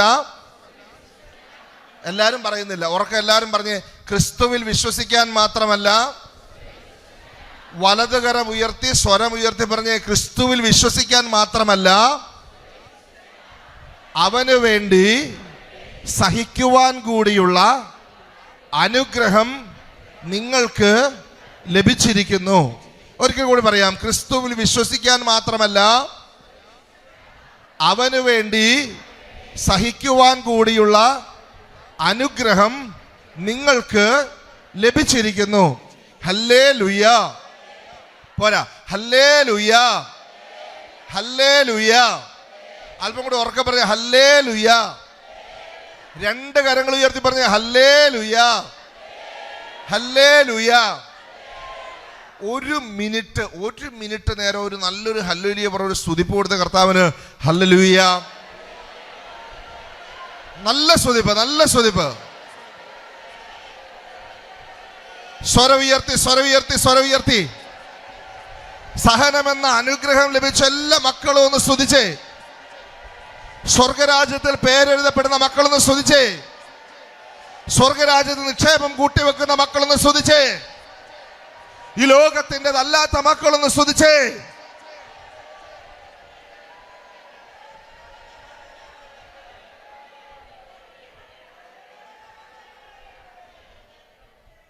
പ്രൈസ് ദി ലോർഡ്. സ്വരവർത്തി പറ, ഹല്ലേലൂയ, ഹല്ലേലൂയ. യേശുവേ നന്ദി, യേശുവേ ആരാധന. പോരൽപ്പം കൂടി പറഞ്ഞ, യേശുവേ ആരാധന, യേശുവേ ആരാധന, യേശുവേ ആരാധന. നമ്മൾ ഈ സ്തുതിച്ച് പ്രാർത്ഥിച്ചുകൊണ്ടിരിക്കുന്ന സമയത്ത് വർഷങ്ങളായിട്ട് മക്കളില്ലാതെ സങ്കടപ്പെട്ട് കഴിയുന്ന, ഇപ്പം ഇവിടെ ഈ ശുശ്രൂഷയിൽ പങ്കെടുക്കുന്ന ഒരു സഹോദരിയെ ഈശോ അനുഗ്രഹിക്കുന്നതായിട്ട് കാണിച്ചു തരുന്നുണ്ട്. ഹല്ലേലൂയ. ഉറക്കെ പറയാം, ഹല്ലേലൂയ. യേശുവേ നന്ദി, യേശുവേ ആരാധന, യേശുവേ ആരാധന. ഒരു മകൻ്റെ അകാല വിയോഗത്തിൽ സങ്കടപ്പെടുന്ന ഒരമ്മയെ ഈശോ കാണിച്ചു തരുന്നുണ്ട്. സങ്കടം ഈശോ തന്നെ പോയി ഇങ്ങനെ തുടച്ചു കൊടുക്കുന്ന പോലെ ആ സങ്കടം ഈശോ തുടച്ചു കൊടുക്കുന്നതായിട്ട് ഈശോ കാണിച്ചു തരുന്നുണ്ട്. സർവ്വത്തിൽ പറ, ഹല്ലേലൂയ, യേശുവേ നന്ദി. ഒരു മകൻ മരിച്ചുപോയ ദുഃഖത്തിൽ കഴിയുന്ന അമ്മ വലിയ സങ്കടത്തിലായിരുന്നു. പക്ഷെ കർത്താവ് ഇപ്പോൾ കണ്ണുനീര് തുടയ്ക്കുന്ന അനുഭവം. അങ്ങനെയുള്ള അമ്മമാർ ആരെങ്കിലും ഉണ്ടെങ്കിൽ ഒന്ന് കൈയുയർത്താവോ? ആ സങ്കടം കർത്താവ് എടുത്ത് മാറ്റുന്നു. 2 പേരുണ്ട്. കൈയടിച്ച് കർത്താവിന് നന്ദി പറഞ്ഞേ. കൈയടിച്ച്, നല്ല കൈയടി കർത്താവിന് കൊടുത്തേ, നല്ല കൈയടി. സങ്കടങ്ങൾ കർത്താവ് കാണും. നമ്മുടെ ബലഹീനതയിൽ ബലമേകി കർത്താവ് നമ്മുടെ കൂടെ ഉണ്ടാവും. ഹല്ലേലൂയ. മറ്റേത് ഞാൻ ആദ്യം പറഞ്ഞ ഒരു കുഞ്ഞിനെ നൽകി അനുഗ്രഹിക്കുന്നത് പറഞ്ഞത് ഞാൻ കൈ ഉയർത്താതിരിക്കുന്നത്, നിങ്ങൾ കിട്ടിക്കഴിയുമ്പോൾ, കുഞ്ഞിനെ കിട്ടിക്കഴിയുമ്പോൾ ഇവിടെ വന്ന് സാക്ഷ്യം പറഞ്ഞാൽ മതി. സ്വരവെഴുതി പറ, ഹല്ലേലൂയ. പ്രിയപ്പെട്ടവരെ, അപ്പം നമ്മൾ പറഞ്ഞു വന്നത്, കർത്താവ് അങ്ങനെ എനിക്ക് ഒരു കുഞ്ഞിനെ തന്നു. ആ കുഞ്ഞിൻ്റെ അവസ്ഥ ഇതാണ്. ആ അവസ്ഥ ഇങ്ങനെയാണെന്ന് ഞാൻ അറിയുന്നത്, അവനിനി ഒരിക്കലും എഴുന്നേക്കിയല്ല, അവനൊരിക്കലും കാണിയല്ല, മിണ്ടിയല്ല എന്നൊക്കെ ഞാൻ അറിയുന്നത് വെല്ലൂർ മെഡിക്കൽ കോളേജിൽ വെച്ച് ആണ്. അതിനടുത്ത് ഒരു കോൺവെൻ്റ് ഉണ്ടായിരുന്നു. ഞങ്ങൾ ആ ദിവസം, അന്ന് ഈ വിവരം അറിയുന്ന ആ ദിവസം ആ കോൺവെൻറ്റിൽ പോയി ഞങ്ങളവിടെ ഇരിക്കുകയാണ്. ഞങ്ങൾ ആ കോൺവെൻറ്റിലായിരുന്നു ഞങ്ങൾ താമസിച്ചുകൊണ്ടിരുന്നത്. ഏകദേശം 2 ആഴ്ചയോളം ഞങ്ങൾ ആ കോൺവെൻറ്റിൽ താമസിച്ചുകൊണ്ടാണ് ഓരോ ടെസ്റ്റിനും കാര്യങ്ങൾക്കൊക്കെ പോയിക്കൊണ്ടിരുന്നത്. മലയാളി സിസ്റ്റേഴ്സായിരുന്നു. അന്ന് വലിയ സങ്കടമായി, ദുഃഖമായി. കാരണം 9ാമത്തെ വർഷം ദൈവം തരുന്ന കുഞ്ഞ് ഈ ഒരു അവസ്ഥയിലൂടെ. അന്ന് പകല് മുഴുവൻ എൻ്റെ ഭാര്യയാണെങ്കിൽ പൊട്ടിക്കരയാണ്. എന്തിനാ ജീവിക്കുന്നത് എന്നുള്ള ഒരു ചിന്തയിലും അവൾ പൊട്ടിക്കരയാണ്. അവളെ ആശ്വസിപ്പിക്കാനായിട്ട് എനിക്കൊരു വാക്കുമില്ല. ഞാൻ ചാപ്പലിൽ കയറിയിരുന്ന് ഞാനും ഇങ്ങനെ കരഞ്ഞുകൊണ്ടിരിക്കുകയാണ്. രാത്രി ആയി, ഏകദേശം 1-1:30 മണി സമയമായി. അപ്പം ഞാൻ ചാപ്പലിരിക്കുമ്പം പഴയ സ്വരം വീണ്ടും കേൾക്കുകയാണ്. നീ എന്തിനാ കരയുന്നത് എന്ന ഒരു സ്വരം ഇപ്രാവശ്യം കേട്ടത്. അപ്പം ഞാൻ പറഞ്ഞു, ഞാൻ കരയാതെ എങ്ങനെ ഇരിക്കും? എൻ്റെ കുഞ്ഞ് ഈ അവസ്ഥയിലല്ലേ ഉള്ളത്, അപ്പം എങ്ങനെ കരയാതിരിക്കും? അപ്പം എന്നോട് ചോദിച്ചു, നിനക്കവനെ വേണ്ടേ? അടുത്ത ചോദ്യമാണ്. ഞാൻ പറഞ്ഞു, എനിക്കവനെ വേണം. ആരാ പറയണേ ചോദിക്കുന്നതെന്നൊന്നും എനിക്ക് ആ സമയത്തൊരു വല്ലാത്തൊരവസ്ഥ കേട്ടോ. അന്നേരം നമുക്ക് ആരാ പറയണേ എന്താണെന്നൊന്നും നമുക്ക് പെട്ടെന്ന് മനസ്സിലേക്ക് വരികയില്ല. ഇപ്പം പറയുന്ന പോലത്തെ ഈ ക്ലാരിറ്റി ഒന്നും അല്ല അന്നേരം ഉണ്ടാകുന്നത്. അന്നേരം വല്ലാത്തൊരു അവസ്ഥയാണ്. ഞാൻ പറയാം, എനിക്ക് വേണം. ഈ കുഞ്ഞിനെ നോക്കാൻ നിനക്ക് ബുദ്ധിമുട്ടുണ്ടോ? ഞാൻ പറഞ്ഞു, ഇല്ല കർത്താവേ. പെട്ടെന്ന് എൻ്റെ വായിൽ വന്ന്, ഇല്ല കർത്താവേ, എനിക്കൊരു ബുദ്ധിമുട്ടുമില്ല. ആ സമയത്ത് ആ സ്വരം എന്നോട് പറയാണ്, അവൻ നിങ്ങൾക്കൊരനുഗ്രഹമായിരിക്കും. അത് കഴിഞ്ഞ് ആ സ്വരം അങ്ങ് പോയി. ഞാൻ വേഗം ആ ചാപ്പലിലെ ബൈബിള് തുറന്നു വെച്ചിട്ടുണ്ട്. ആ ബൈബിൾ എടുത്ത് ഞാൻ പെട്ടെന്ന് നോക്കുമ്പോൾ തുറന്നിരിക്കുന്ന ഭാഗം ഇങ്ങനെയാണ്: ക്രിസ്തുവിൽ വിശ്വസിക്കാൻ മാത്രമല്ല, അവന് വേണ്ടി സഹിക്കാൻ കൂടിയുള്ള അനുഗ്രഹം നിങ്ങൾക്ക് ലഭിച്ചിരിക്കുന്നു. അപ്പം എന്നോട് ഈശോ പറഞ്ഞതിൻ്റെ അതേ വാക്ക് ബൈബിളിലൂടെ ആവർത്തിക്കപ്പെടുകയാണ്. സഹനം എന്താണ്? ഉറക്കെ പറഞ്ഞ സഹനം എന്താണ്? ഉറക്കെ പറഞ്ഞ സഹനം എന്താണ്? എല്ലാവരും ചേർന്ന് പറഞ്ഞ സഹനം എന്താണ്? അവനിൽ വിശ്വസിക്കാനുള്ള അനുഗ്രഹം മാത്രമല്ല നമുക്ക് കിട്ടിയിരിക്കുന്ന പ്രിയപ്പെട്ടവരെ, അവന് വേണ്ടി സഹിക്കാനുള്ള അനുഗ്രഹം കൂടിയാണ് കിട്ടിയിരിക്കുന്നത്. അപ്പോൾ ഈ കൂടുതൽ സഹനം അനുഭവിക്കുന്ന എൻ്റെ പ്രിയപ്പെട്ട സഹോദരങ്ങളോട് എനിക്ക് പറയാനുള്ളത്, സഹനം എന്തല്ല? ശാപമല്ല. സഹനം എന്തല്ല? ഉറക്കെ പറ, സഹനം എന്തല്ല? സഹനം പിന്നെന്താണ്? പറയുന്നേ, സഹനം പിന്നെന്താണ്? ഉറക്കപ്പറ, സഹനം പിന്നെന്താണ്? പിശാച് പറയും പറയരുതെന്ന് പറയും, ഈശോ പറയുന്നു പറയാൻ. നിങ്ങളെ ആര് പറഞ്ഞു കേൾക്കും? സഹനം എന്താണ്? ആമേൻ. സഹനം അനുഗ്രഹമാണെങ്കിൽ സഹനം എന്തല്ല? സഹനം എന്തല്ല? അപ്പൊ നമ്മൾ ഇത്ര നാള് സഹനം മാറാൻ വേണ്ടി പ്രാർത്ഥിച്ചുകൊണ്ടിരുന്നില്ലേ? സഹനം എന്താണ്? അപ്പൊ എന്ത് മാറാനാ പ്രാർത്ഥിച്ചുകൊണ്ടിരിക്കുന്നത്? സഹനം എന്താണ്? അപ്പൊ എന്ത് മാറാനാ പ്രാർത്ഥിച്ചുകൊണ്ടിരിക്കണേ? ഇനി അങ്ങനെ പ്രാർത്ഥിക്കുവോ? സഹനത്തിലൂടെ വിശുദ്ധയായ വിശുദ്ധ ആരാണ് നമ്മുടെ നാട്ടില്? അൽഫോൻസാമ്മ. സകല വിശുദ്ധരും സഹനത്തിലൂടെയാണ് പ്രിയപ്പെട്ടവരെ വിശുദ്ധരായി തീർന്നത്. വിശുദ്ധ ഫൗസ്റ്റീന ക്ഷയരോഗം ബാധിച്ച് രക്തം ഛർദിച്ച് സ്വന്തം മുറിയിൽ നിന്ന് പുറത്ത് പോയി റൂമിലേക്ക് അല്ലെങ്കിൽ ചാപ്പലിലേക്ക് പോയി പരിശുദ്ധ കുർബാന അർപ്പിക്കാൻ പോലും സാധിക്കാതെ രക്തം ഛർദിച്ച് കിടന്ന വിശുദ്ധയാണ് വിശുദ്ധ ഫൗസ്റ്റീന. അതുപോലെ നമ്മുടെ ഓരോ വിശുദ്ധരെയും നോക്കിക്കേ, അവരെല്ലാവരും സഹനത്തിലൂടെയാണ് സ്വർഗത്തിൻ്റെ ഉടമകളായി തീർന്നത്. വിശുദ്ധരാകാനായിട്ട് ആഗ്രഹിക്കുന്നവർ ഈ കൂട്ടത്തിലുണ്ടെങ്കിൽ അവർ ഏത് അനുഗ്രഹവും കൂടി ഹൃദയത്തോട് ചേർത്ത് വെക്കണം? സഹനമെന്ന അനുഗ്രഹം ഹൃദയത്തോട് ചേർത്ത് വെക്കണം. സ്വരത്തിൽ പറഞ്ഞ ഹല്ലേലൂയ. അയ്യേ പോയി, ഹല്ലേലൂയ. ഉറക്കെ പറഞ്ഞ ഹല്ലേലൂയ. ലോകം പറയും സഹനം ശാപമാണെന്ന് പറയും. കാരണം ലോകം അത് പിശാചിൻ്റെതാണ്, പിശാചിന്റെ കയ്യിലാണ്. ഈ ലോകം മുഴുവൻ പറയും, അയ്യോ നീ പ്രാർത്ഥിച്ചിട്ട് നിനക്ക് എന്ത് കിട്ടി? സഹനമല്ല, നിനക്ക് എന്തുണ്ട്? നീ പ്രാർത്ഥിച്ചിട്ട് വല്ല ഉത്തരവും കിട്ടിയോ? നിന്റെ പ്രശ്നങ്ങൾ മാറിയോ? നിന്റെ കടബാധ്യത മാറിയോ? ലോകം നിന്നോട് ചോദിക്കും. പക്ഷേ കർത്താവിന്റെ വചനം പറയുന്നു സഹനം അനുഗ്രഹമാണ്. പരിശുദ്ധ അമ്മയെ ശിമയോൻ എന്ന പുണ്യാത്മാവ് അനുഗ്രഹിച്ചുകൊണ്ട് പറഞ്ഞു. ബൈബിൾ അങ്ങനത്തെ വാക്കാ ഉപയോഗിക്കുക. ലൂക്കാസ് സുവിശേഷം 2-ാം അധ്യായം 25 മുതൽ 35 വരെ വാക്യങ്ങൾ എടുത്ത് പരിശോധിക്കുമ്പോൾ ഈ ശിമയോൻ എന്ന മഹാത്മാവ് പരിശുദ്ധ അമ്മയെ അനുഗ്രഹിച്ചുകൊണ്ട് പറഞ്ഞ വാക്കാണ്, നിന്റെ ചങ്കിലൂടെ ഒരു വാൾ കടക്കുമെന്ന്. ശപിച്ചുകൊണ്ട് പറഞ്ഞ വാക്കാണോ? ബൈബിൾ പറയണു എങ്ങനെ പറഞ്ഞ വാക്കാണ്? അനുഗ്രഹിച്ചുകൊണ്ട് പറഞ്ഞ വാക്കാണ്. അപ്പൊ അനുഗ്രഹ വചസ്സാണ്. നിന്റെ ഹൃദയത്തിലൂടെ ഒരു വാൾ തുളച്ചു കയറുമെന്നുള്ളത് അനുഗ്രഹത്തിന്റെ വാക്കാണ്.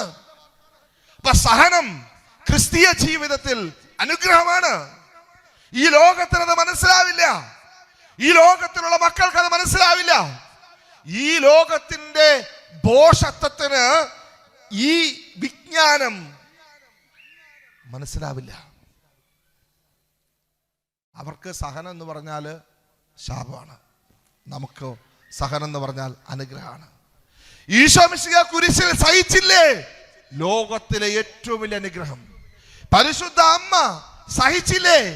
വിശുദ്ധർ എത്രയോ പുണ്യാത്മാക്കൾ രൂപങ്ങൾ ഇവിടെ ഇരിപ്പുണ്ട് പ്രിയപ്പെട്ടവരെ, അവരെല്ലാവരും സഹിച്ചില്ലേ? അങ്ങനെയല്ലേ അവർ വിശുദ്ധരായി തീർന്നത്? അവരിൽ ഒരാളായിട്ട് നിങ്ങളുടെ രൂപം അവിടെ ഇരിക്കണ്ടേ? വേണ്ടേ? അമ്മച്ചിയുടെ രൂപം അവിടെ ഇരിക്കണ്ടേ? അപ്പൊ എന്ത് വേണം?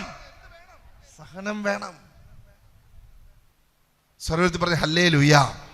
പോരാ, ഉറക്കെ പറ ഹല്ലേലൂയ.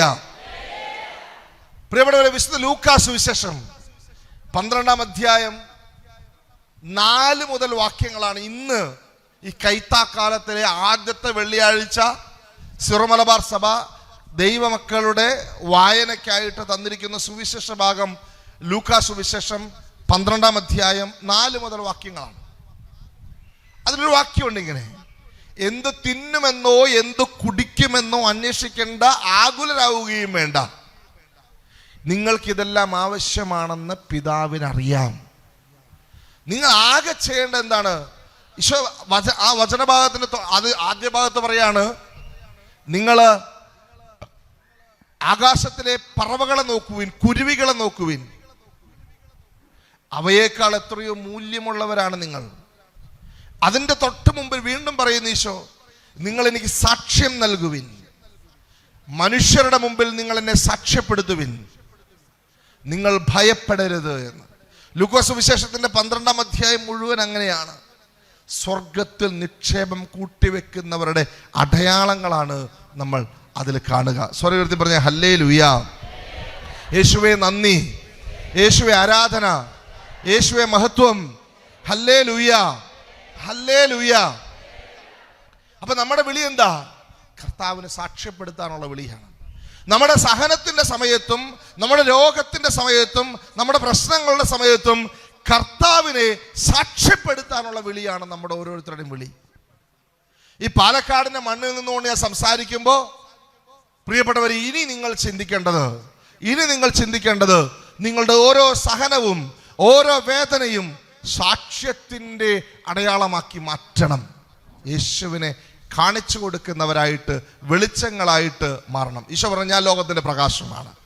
പിന്നെ ഈശോ പറഞ്ഞു നിങ്ങൾ ലോകത്തിന്റെ പ്രകാശമാണ്. ആദ്യം ഈശോ പറഞ്ഞു ഞാൻ ലോകത്തിന്റെ പ്രകാശമാണ്. പിന്നെ ഈശോ പറഞ്ഞു നിങ്ങൾ ലോകത്തിന്റെ പ്രകാശമാണ്. എന്നിട്ട് ഈശോ പറഞ്ഞു നിങ്ങളുടെ പ്രകാശം 4 പേര് കാണുക ഉയരത്തിൽ പ്രതിഷ്ഠിക്കണം. ആരും അത് എവിടെ വെക്കില്ല? പറയുടെ കീഴിൽ വെക്കുകയില്ല. അപ്പൊ പ്രകാശിക്കേണ്ട സമയമാണിത്. ഈ സിനായിയിൽ ഇന്ന് വന്നിരിക്കുന്ന പ്രിയപ്പെട്ട മക്കളോട് എനിക്ക് പറയാനുള്ളത്, കർത്താവിന്റെ സാക്ഷികളായി തീരാനായിട്ട് ധൈര്യത്തോടെ ഇറങ്ങേണ്ടവരാ നിങ്ങൾ ഓരോരുത്തരും. സർവ്വത്തിൽ പറഞ്ഞ ഹല്ലേലൂയ, യേശുവേ നന്ദി, യേശുവേ ആരാധന. ഈ ലോകത്ത് യേശു ക്രിസ്തുവിനെ ലോകം അറിയട്ടെ, യേശു ക്രിസ്തുവിനെ ലോകം അറിയട്ടെ. ഇനിയും നമ്മൾ നമുക്കായിട്ട് മാത്രം ജീവിക്കാനാണെങ്കിൽ എന്തിനാ പ്രിയപ്പെട്ടവരെ നമ്മുടെ ഈ ഒരു ജന്മം? എനിക്കായിട്ട് ഞാൻ ജീവിക്കുന്നെങ്കിൽ എന്തിനാ എനിക്ക് ജന്മം? ഇനി ഞാൻ ജീവിക്കേണ്ടത് എനിക്ക് വേണ്ടിയല്ല. പൗലോസ്ലീഹയുടെ ഭാഷയിൽ പറയുകയാണെങ്കിൽ എനിക്കായി ജീവിക്കുകയും മരിക്കുകയും ചെയ്ത എൻ്റെ കർത്താവിന് വേണ്ടി ഞാൻ ജീവിക്കുന്നു എന്ന് പറയാനായിട്ട് ചങ്കൂറ്റമുള്ളവരായിട്ട് ഈ പാലക്കാടിലെ മണ്ണിലെ മക്കളോട് ഞാൻ പറയാം, സുവിശേഷത്തിന് സാക്ഷ്യം വഹിക്കണം. അതിനാ നിങ്ങളെ ദൈവം ഇവിടെ ഇങ്ങോട്ട് കൊണ്ടുവന്നത്. 2 കന്യാസ്ത്രീകൾ ജയിലിൽ കിടക്കുന്നില്ലേ? പോകാൻ റെഡിയാണോ? നിങ്ങൾ കൂട്ടത്തിൽ പോകാൻ റെഡിയാണോന്ന്? ഇല്ലേ? റെഡി ആയിട്ടുള്ളവരെന്ന് കീർത്തിക്ക്. ഞാൻ അതുപോലെ എൻ്റെ കർത്താവിന് സാക്ഷ്യം വഹിക്കാൻ ജയിലിൽ പോകാനും വെട്ടേൽക്കാനും കുത്തേൽക്കാനും തയ്യാറാണെന്ന് പറയുന്നവരൊന്ന് കൈയുയർത്തിക്ക്. ആരെങ്കിലും ഉണ്ടോ നോക്കട്ടെ. ഇത് കർത്താവിൻ്റെ മുമ്പിലാണ് ഉയർത്തുന്നത് കേട്ടോ. അണ്ടിയോടെടുക്കട്ടെ മാങ്ങയുടെ പുളി അറിയണമെങ്കിൽ കൈതാത്തിയുടെ ദൈവം നിങ്ങളെ അനുഗ്രഹിക്കട്ടെ. പ്രിയപ്പെട്ടവരെ, മക്കബയരുടെ പുസ്തകം 2-ാം പുസ്തകം 7-ാം അധ്യായം 1 മുതലുള്ള വാക്യങ്ങൾ മനോഹരമായൊരു സംഭവം നമ്മൾ കാണുകയാണ്.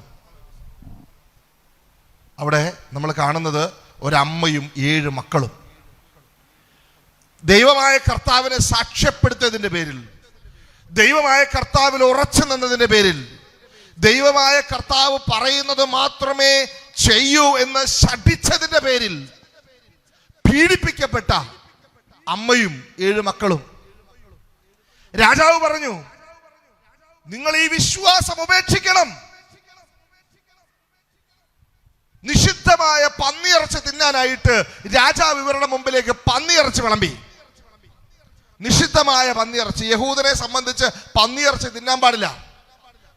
പക്ഷെ നിഷിദ്ധമായത് ചെയ്യണമെന്നുള്ള കൽപ്പനയാണ് രാജാവിൽ നിന്ന് വന്നത്. ഇന്നും അങ്ങനെയാ രാജാക്കന്മാരുടെ അടുത്ത് നിന്ന് വരിക. വലതുകരം ഉയർത്തി ഹല്ലേലൂയ പറഞ്ഞേ, 2 കരങ്ങൾ ഉയർത്തി ഹല്ലേലൂയ പറഞ്ഞേ, കരങ്ങൾ വീശി പറഞ്ഞേ, ഒരു 3 ഹല്ലേലൂയ നല്ല ഉറക്കെ പറഞ്ഞേ.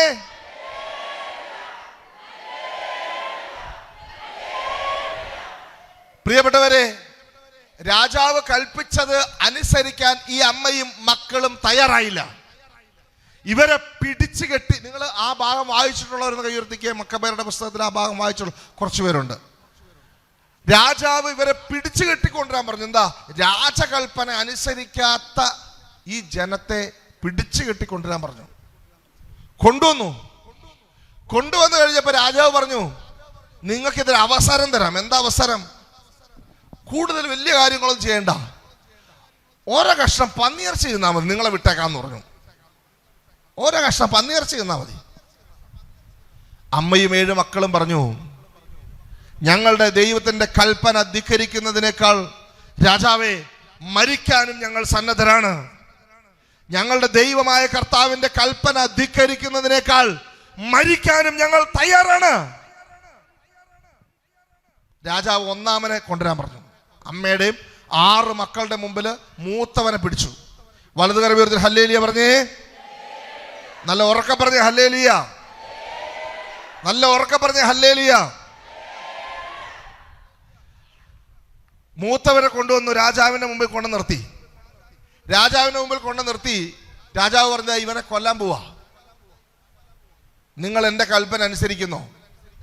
ഇപ്പൊ മൂത്തവൻ പറഞ്ഞു, എൻ്റെ രാജാവ് നീ അധികം വർത്താനെന്ന് പറയണം, നീ എന്നാ ചെയ്ത് കാണിക്കുന്നു. ബൈബിളിൽ അങ്ങനെയുള്ള അത് ഞാൻ ഈ പറഞ്ഞ ഭാഷയല്ല എന്ന് മാത്രമേ ഉള്ളൂ. അങ്ങനെ രാജാവിന് അങ്ങ് ദേഷ്യം വന്നു. മൂത്തവൻ ഇവനെ വെല്ലുവിളിച്ചപ്പോൾ രാജാവിന് ദേഷ്യം വന്നു. രാജാവ് ആദ്യത്തെ ബ്രോയിലർ കോഴിയെ ഡ്രസ് ചെയ്യുന്ന പരിപാടി ലോകത്തിന് കാണിച്ചു കൊടുത്തത് ഈ രാജാവാ. ഇവന്റെ ശരീരത്തിലെ ചർമ്മം അങ്ങ് തലയിലെ ശിരസിലെ ചർമ്മം ഉരിഞ്ഞ് കൈകാലുകൾ കട്ട് ചെയ്ത് ചർമ്മമൊക്കെ ഉരിഞ്ഞ് ഇവനെ എരിയുന്ന എണ്ണയിലേക്ക് അങ്ങിട്ടു. ഇങ്ങനെ കൈയും കാലും ഒക്കെ കട്ട് ചെയ്ത് ശിരസും ഒക്കെ കട്ട് ചെയ്യുന്നതാണ് ബ്രോയിലർ കോഴിയുടെ പരിപാടി. ചർമ്മം ഉരിഞ്ഞ് മാറ്റിയിട്ട് അല്ലേ? അങ്ങനെയല്ലേ ബ്രോയിലർ കോഴീനെ ചെയ്യുന്നേ? നിങ്ങൾ ചിക്കൻ കടയിൽ പോയിട്ടില്ലേ? ഈ പരിപാടി കണ്ടുപിടിച്ചത് ഈ രാജാവാ. അതിന്റെ പാറ്റന്റ് പുള്ളിക്ക് കൊടുക്കണം. സ്വർഗ്ഗത്തിൽ പറ ഹല്ലേലൂയ. അങ്ങനെ ചട്ടിയിൽ നിന്ന് പുക ഉയർന്നു എന്നാ പറയുന്നത്. ഇവനെ ചട്ടിയിലിട്ട് ഇങ്ങനെ പൊരിച്ചെടുത്ത് കഴിഞ്ഞപ്പോൾ പുക ഉയർന്നു. എൻ്റെ അമ്മമാരെ ഞാൻ ചോദിക്കട്ടെ, ഈ എപ്പോഴാണ് നമ്മൾ എണ്ണയിലിട്ട് ഇങ്ങനെ പൊരിക്കുമ്പോൾ പുക ഉയരുന്നത്? എപ്പോഴാ? അത് കരിയുമ്പോഴാണ്. അത് കരിയുമ്പോഴാണ്. ഈ മൂത്ത സഹോദരൻ ചട്ടിയിൽ കിടന്ന് പൊരിയുകയല്ല, കരിയാൻ തുടങ്ങി. കരിഞ്ഞ് പുകയുയർന്നു. രാജാവ് വിചാരിച്ചു ഇത് കണ്ടിട്ട് ഇവർ ബാക്കിയുള്ളവർ ഇപ്പം അയ്യോ എത്ര വർഷം പന്നിയിറച്ചി വേണേലും കഴിച്ചേക്കാവേ എന്ന് പറയുമെന്ന് വിചാരിച്ചു. ഇവരോട് ചോദിച്ചു എന്താ തീരുമാനം? അടുത്തവൻ പറഞ്ഞു ഞാൻ റെഡി. എന്തിന്? പന്നിയിറച്ചി കഴിക്കാനാണോ? അല്ല. ഏത് ചട്ടിയാ? അങ്ങോട്ട് ഞാൻ കയറി കിടന്നോളാന്ന് പറഞ്ഞു. Price the Lord. സർവ്വത്തിൽ പറ ഹല്ലേലൂയ. അങ്ങനെ പ്രിയപ്പെട്ടവരെ 6 മക്കള് തീർന്നു. അമ്മയുടെ മുമ്പില് ഈ 6 മക്കളെ ചുട്ടുകൊന്നു രാജാവ്. ചുട്ടുകൊന്നു കഴിഞ്ഞപ്പോ 7-മൻ വന്നു.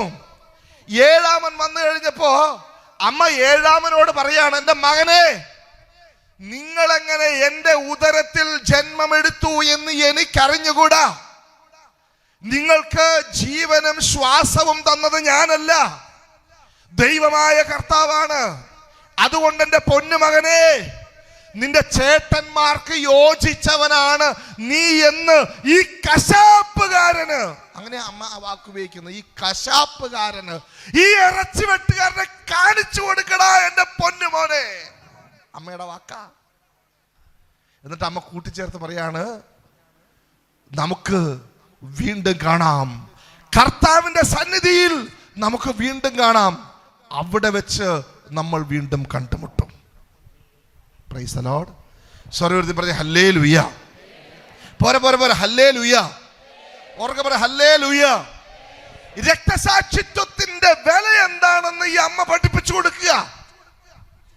സ്വർഗത്തിലെത്താൻ എൻ്റെ പൊന്നു കുഞ്ഞെ നീ രക്തസാക്ഷിയാകു എന്ന് പറഞ്ഞു. അടുത്തിരിക്കുന്ന ആളോടൊന്ന് കൈപിടിച്ച് കുലുക്കിയിട്ട് ചോദിച്ചേ, രക്തസാക്ഷിയാകാനായിട്ട് റെഡിയാണോ എന്ന് ചോദിച്ചേ. ചോദിക്കണം കേട്ടോ, ചോദിക്കണം. കൈ പിടിച്ച് ഷെയ്ക്കാൻ്റെ കൊടുത്തിട്ട് ചോദിക്കണം, രക്തസാക്ഷിയാകാനായിട്ട് നീ റെഡിയാണോ എന്ന് ചോദിക്കണം. വേഗം വണ്ടി കയറിക്കോളൂ, അടുത്ത ട്രെയിനിൽ ഛത്തീസ്ഗഡിലേക്ക് ടിക്കറ്റ് എടുത്തോളൂ. സ്വർഗ്ഗത്തിൽ പറ ഹല്ലേലൂയ. മിഷണറിമാരെ ആവശ്യമുണ്ടെന്നേ കർത്താവിന്. പേടിച്ചു തൂറികളല്ലെന്നേ നമ്മൾ പേടിച്ചു തൂറികളല്ല. കർത്താവിന് ധീരമായിട്ട് സാക്ഷ്യം വഹിക്കുന്ന രക്തസാക്ഷികളാകാനായിട്ട് തയ്യാറായിട്ട് ഞാനും നിങ്ങളും ഇവിടെ നിൽക്കുന്നെന്ന് ഈ ലോകത്തിന് മുമ്പിൽ കാണിച്ചു കൊടുക്കണം. അതാണ് ക്രിസ്ത്യാനി, അതാണ് കത്തോലിക്കൻ എന്നുള്ളത് കാണിച്ചു കൊടുക്കണം. സ്വർഗ്ഗത്തിൽ പറ ഹല്ലേലൂയ. ആരുടെയും മുമ്പിൽ മുട്ടുമടക്കില്ല. ദൈവമായ കർത്താവിന്റെ മുമ്പിലല്ലാതെ ആരുടെ മുമ്പിലും മുട്ടുമടക്കില്ല. കാരണം നമ്മൾ നിക്ഷേപം കൂട്ടിവെക്കുന്നത് എവിടെയാ? സ്വർഗത്തിലാണ്. ആ നിക്ഷേപം കട്ടുകൊണ്ടുപോകാൻ ഈ ഭൂമിയിലെ ഒരു രാജാവിനും ഒരു മന്ത്രിക്കും ഒരുത്തനും പറ്റത്തില്ല. സ്വരവീർത്തി പറയാം, ഹല്ലേലൂയ. യേശുവേ നന്ദി, യേശുവേ ആരാധന. അല്പം കൂടി ഉറക്കെ പറയാം, hallelujah, hallelujah, hallelujah, hallelujah, hallelujah. പ്രിയപ്പെട്ടവരെ, നമ്മൾ ഇന്ന് ഈ ഒരു തീരുമാനത്തിലേക്കാണ് കടന്നു വരുന്നത്. ഈ ഒരു തീരുമാനത്തിലേക്ക് വിശുദ്ധ ലൂക്ക എഴുതിയ സുവിശേഷം 12-ാം അധ്യായത്തിന് ഞാൻ നേരത്തെ പറഞ്ഞു, ഇന്ന് നമുക്ക് സഭ വായിക്കാനായിട്ട് തരുന്ന ഭാഗമാണിത്. 4-ാമത്തെ വചനം മുതൽ 4.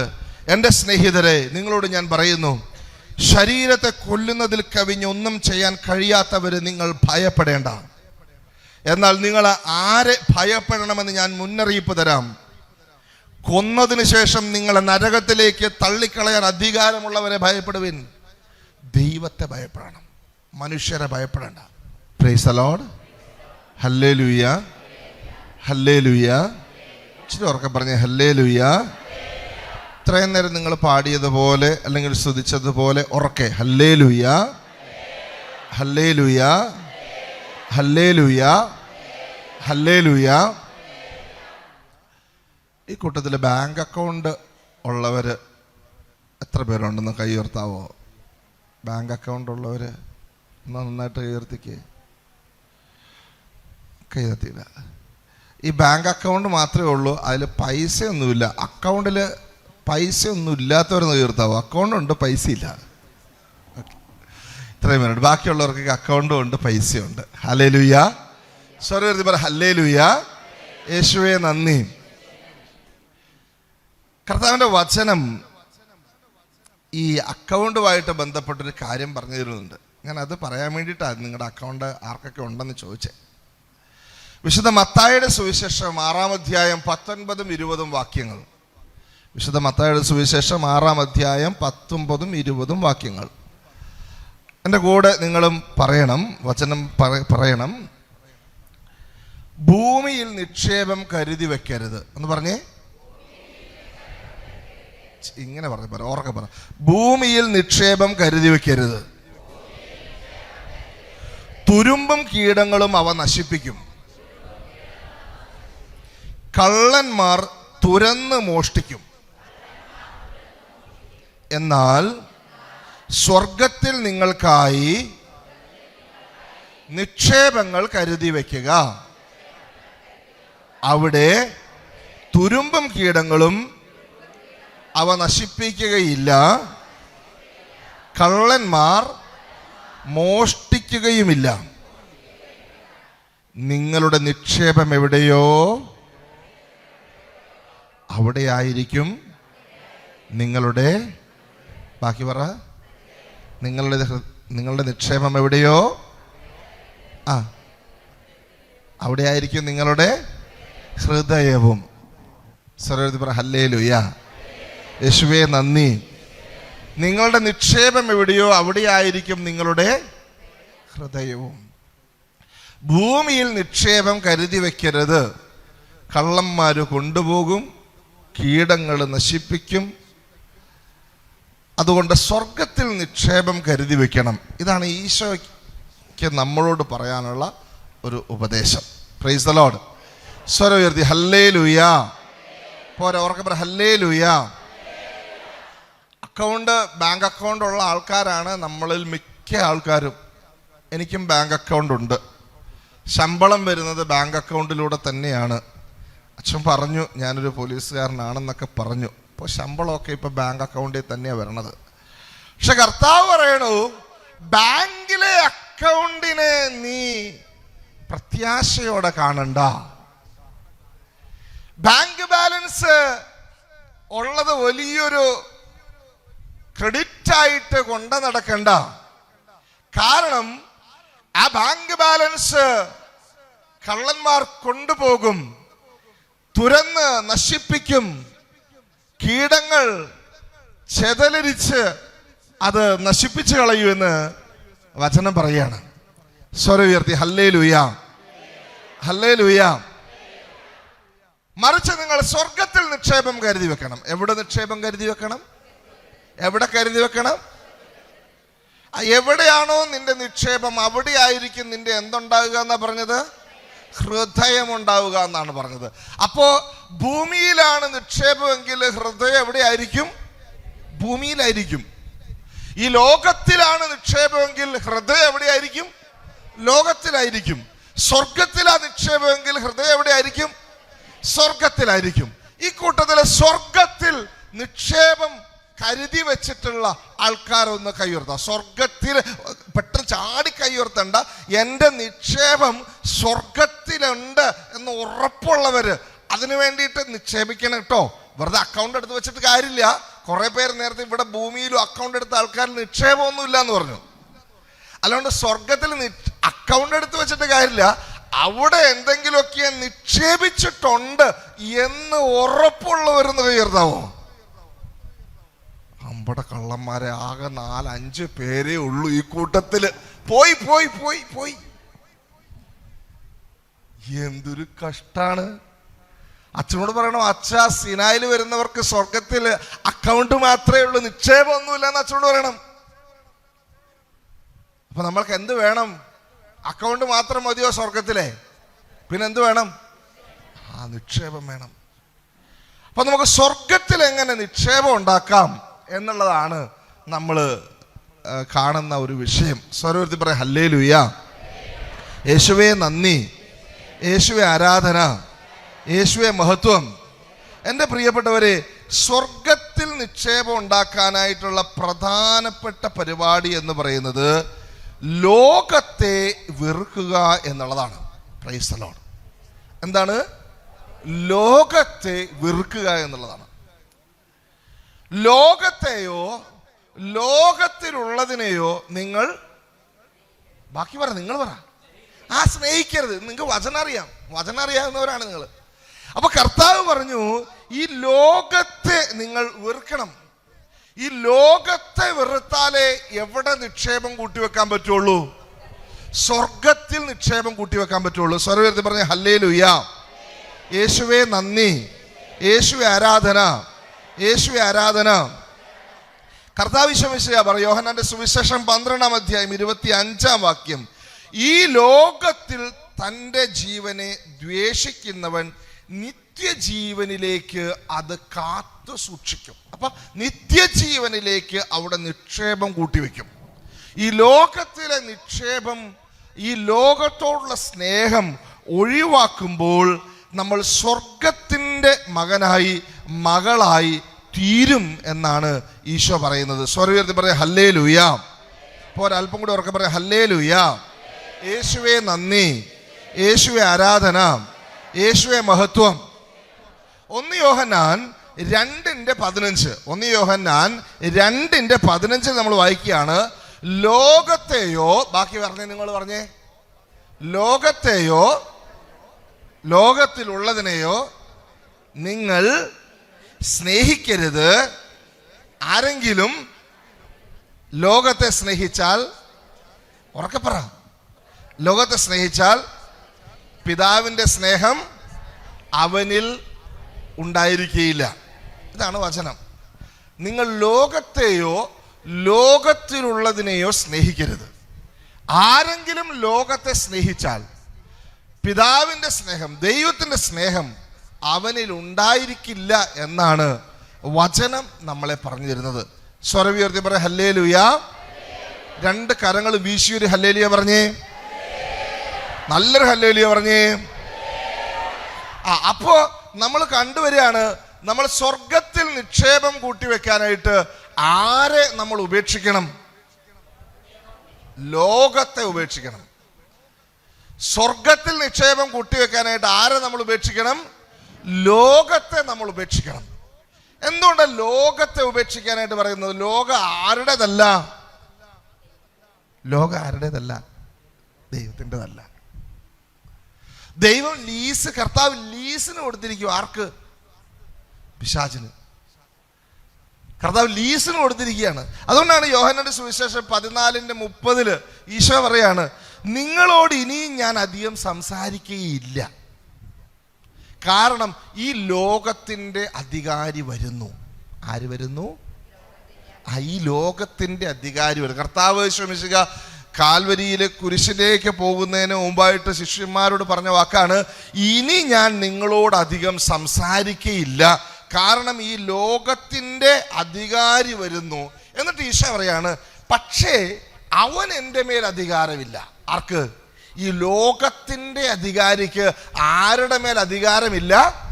യേശുവിൻ്റെ മേൽ അധികാരമില്ല.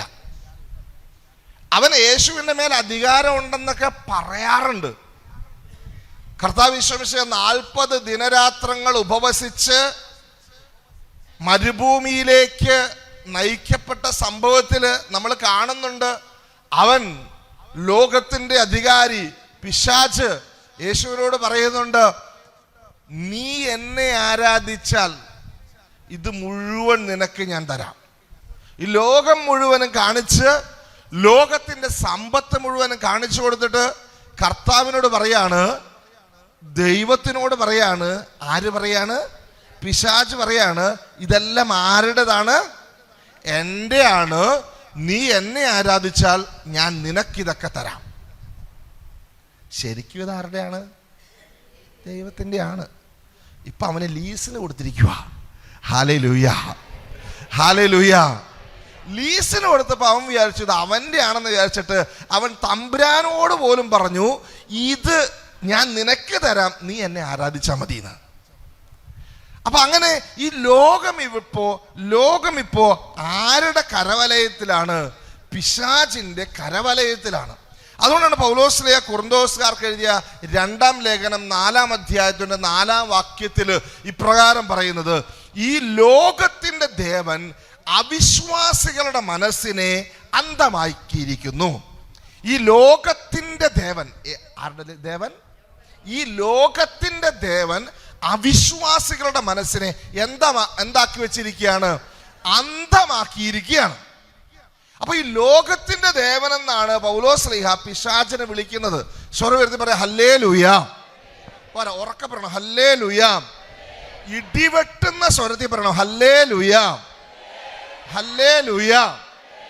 ഒരു 3 ഹല്ലേലൂയ പറഞ്ഞ് ഉറക്കെ പറഞ്ഞേ.